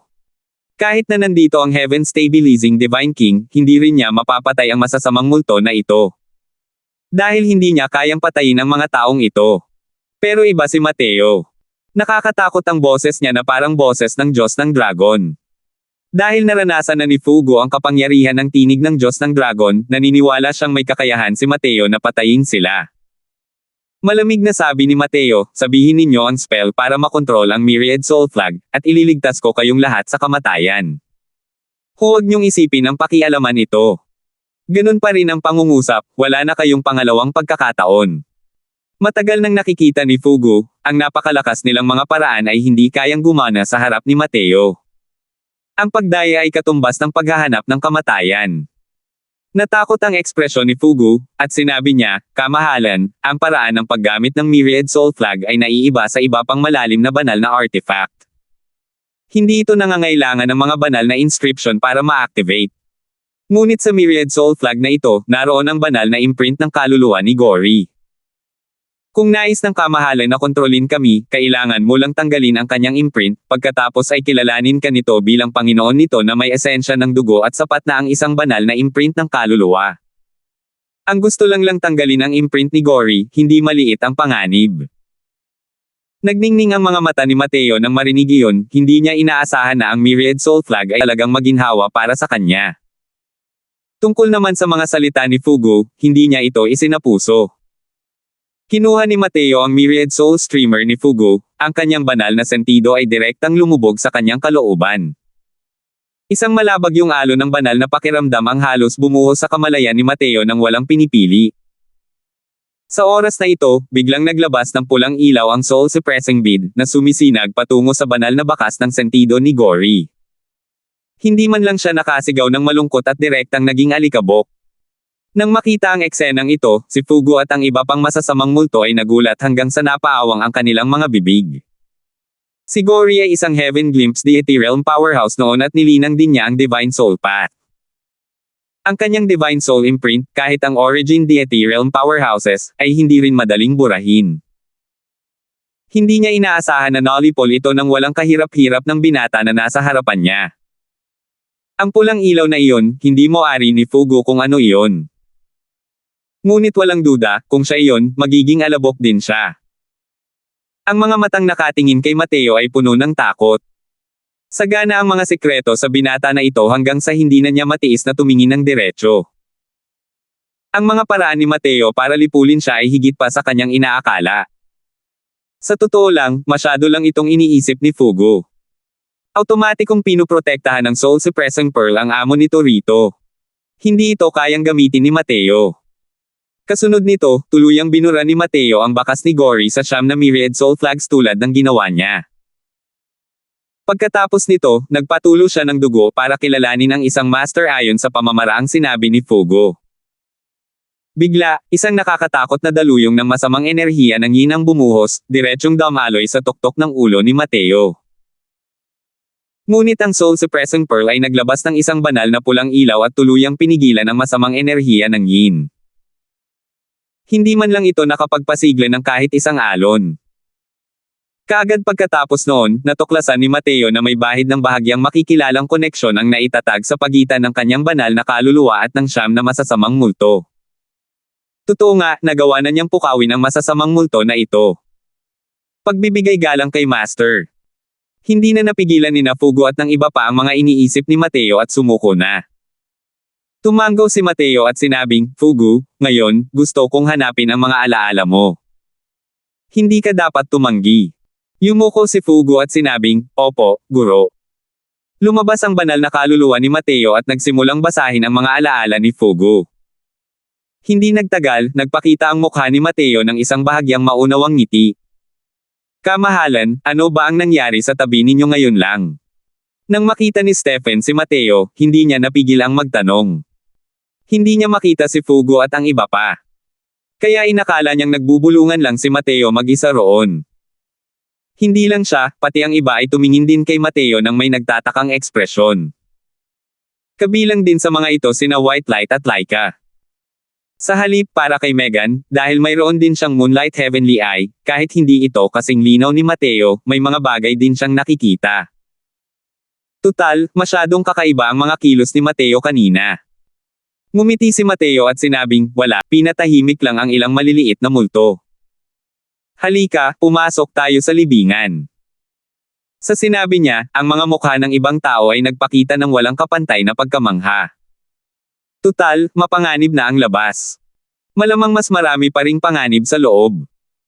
Kahit na mayroong Mateo, ang ganitong uri ng makapangyarihang pag-iral, namatay pa rin si Christopher. Hindi sinasadyang namutla ang bawat isa sa kanilang mga mukha. Nang makita ang misteryosong ngiti sa mukha ni Mateo, hindi napigilan ni Megan na magsabi ng may pagtataka, maaari kayang may magagandang lugar pa rin sa loob ng libingang ito. Tumawa ng malakas si Mateo at sinabing, Tara, pumasok muna tayo at maghukay ng hukay para kay Reynold na lalaking iyon para tumalon papasok. Sa pagkakataong ito, paglalaroan siya ng batang Panginoon na ito hanggang mamatay. 12:30. Nang makita ni Reynold ang kahabaan ng ilang na ito, agad na nalungkot ang kanyang mukha. Ang bahaging ito ng nasusunog na lupa ay mayroon pa ring natitirang init. Ang lupain ay nasunog at naging kulay itim na parang uling. Hindi marami ang mga taong may kakayahang maisakatuparan ito. Sa ganitong paraan, mas pinagtibay nito ang kanilang mga hula noon. Ang taong kusang loob na umakyat ng bundok ay malamang na si Mateo. Sa naisip nito, si Reynold ay hindi naging komportable na parang nakakain ng langaw. Ang apoy ni Mateo ay ang cleansing sandal sacred flame. Bukod pa rito, nagsilang na ito ng isang sinaunang espiritu. Ang kapangyarihan nito ay pambihira. Sa lugar na ito, lahat ng bagay dito ay malamang na ginawa niya. Sinulyapan ni matandang Han si Reynold ng may makahulugang tingin at sinabi. Alam na upuan na ito, kaya hindi mo na kailangang barilin yang bibig mo. Hintayin mo na lang na maabyutin siya ng upuan na ito, at tiyak na pupunitin ko siya ng mahigpit. Sumanghal ng malamig si Reynold at sinulyapan si matandang Han ng may masamang balak. Bahagyang ngumiti lang si matandang Han at hindi alintana ang ugali ni Reynold at muling sinabi, ang rehiyong ito ay bumuo ng sarili nitong espasyo, malamang ay hinukay ito ng isang makapangyarihang deity realm na may dakilang divine ability. Malamang ay marami itong magagandang bagay sa lugar na ito. Namula ang mukha ni Reynold, galit na galit hanggang sa nagngalit ang kanyang mga ngipin sa puot. Pumasok si Mateo ng palihim mula sa ilalim ng kanyang mga mata. Ngayon, siya na ang nag-iingat sa lahat ng aspeto. Ang isang sinaunang sekta ng banal na daw ay hindi niya basta-basta guluhin. Sa tingin ba niya ay magkakaroon siya ng kalamangan sa pamamagitan ng pag-uuna? Pagdating ng panahon, hindi niya malalaman kung paano siya mamamatay. Sabi ni Reynold. Ha? Alam mo ba ang sektang ito? Nagtatakang tanong ni matandang Han. Ang sinaunang soul refining sect ay isang makapangyarihang sekta sa parehong panahon ng Heaven One sect. Sinasabing ang kanilang sect master ay isa ring reclusive peak genius, ang kanyang mga heretic path skills ay nalinang ng husto, at isa sa mga peak heaven glimpse realm powerhouse. Nakakalungkot lang na nakasalubong niya ang absolute heaven. Ang banal na lungsod ang paksayon na may pinakamatandang mana sa kasalukuyan. Nang makita ang pangalan ng Soul Refining Sect, mabilis niyang naalala ang kasaysayan. Sa talaan lamang ng sekta, ang sektang ito ay nalipol na ng Absolute Heaven. Hindi niya inaasahan na mayroon pa ring mga bakas na lumilitaw sa God's Fall Mountain Range. Ngunit isang bagay ang tiyak, ang sektang ito ay hindi dapat pukawin. Sa ganitong paraan, maaaring hindi talaga makakuha ng anumang kalamangan si Mateo kapag pumasok siya. Isang aksidente lang, at baka itapon na niya ang sarili niya. Sinabi ni Lord Ken na pumasok si Mateo sa God's Fall Mountain Range, at ang sikreto ng langit ay nabubunyag. Kung papatayin siya, dito ang pinakamagandang lugar. O, baka magpanggap siyang patay, sino ang nakakaalam? Nagliwanag ang mga mata ni matandang Han habang sinasabi niya. Habang nagsasalita hanggang dito, sa wakas ay medyo gumaan ang kutis ni Reynold, ang kanyang mukha ay nagpapakita ng kaunting pangungutya habang sinasabi niya, papasok tayo. Sana ay hindi mapaglaruan si Mateo hanggang mamatay. Medyo maaga pa, pumasok si Mateo at ang iba pa sa loob ng libingan sa pangunguna ni Fugo. Sa loob ng libingan ay nabuo ang sarili nitong espasyo, parang isang napakalaking mausoleum ng emperador. Napakarami ng mga pasilyo sa loob ng mausoleum. Marami ring hindi mabilang na mga patibong. Isang sandali ng kawalang ingat at ang kinalabasan nito, pagkawasak at paglalaho ng daw. Pero hinanap ni Mateo ang mga alaala ni Fugo at alam na niya ang lugar na ito. Sa kanyang pangunguna, natural na nagpatuloy ang grupo ng walang hadlang. Pagkatapos ng pintuang ito, naroon ba ang spatial crystal? Tanong ni Mateo. Sa unahan ay isang malaking pinto. Ayon sa mga alaala ni Fugo, mayroong isang piraso ng malaespasyo na kristal sa likod ng malaking pinto. Ang malaespasyo na kristal na iyon ang pundasyon ng espasyong ito. Gamit ang kontrol sa spatial crystal, makokontrol ni Mateo ang libingang ito ayon sa gusto niya. Siyempre, ang kailangan ay hindi magising si Gory. Opo, Guru. Mayroon lamang itong napakalakas na paghihigpit sa pintuang ito. Personal itong itinakda ni Sect Master Gory noon, partikular na tina-target ang mga banal na kaluluwa. Kahit na mayroong isang powerhouse ng origin deity realm dito, malamang na mahirap din para sa kanya na labanan, babala ni Fugo sa kanya. Itinatag ng Soul Refining Sect ang sekta na may mga kaluluwa, at mahilig silang pinuhin ang mga banal na kaluluwa. Napakalakas din nito sa landas ng mga banal na kaluluwa. Si Gory ang taong pinakamalayo sa landas na ito sa Soul Refining Sect. Ang kanyang cultivation ay umabot pa sa tugatog ng Heaven Glimpse Deity Realm. Ang paghihigpit na personal niyang inilagay, ang kapangyarihan ay makikita sa isang sulyap. Kahit lumipas ang 1,000,000 taon, hindi rin talaga iyon ang kayang tiisin ng isang Dao Profound Realm martial artist. Sa paglipas ng panahon, matagal nang nasanay ang lahat sa presensya ni Fugu. Ayon sa kahilingan ni Mateo, gumamit si Fugu ng isang lihim na sining at ipinakita ang kanyang anyo. Kinokontrol na ni Mateo si Fugu ngayon. Natural lang na nag-aalala siya para sa kaligtasan ni Mateo. Mga paghihigpit na tumatarget sa banal na kaluluwa.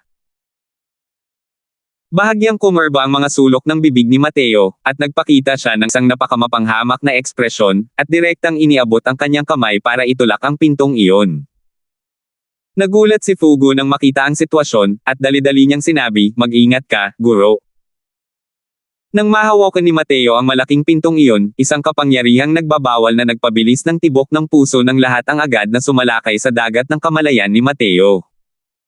"Kamahalan, mag-ingat po kayo. Ginoo." Gulat na sigaw nilang lahat, nagbabala kay Mateo. Kung tutuusin, si Mateo na lang ang tanging pag-asa nila ngayon.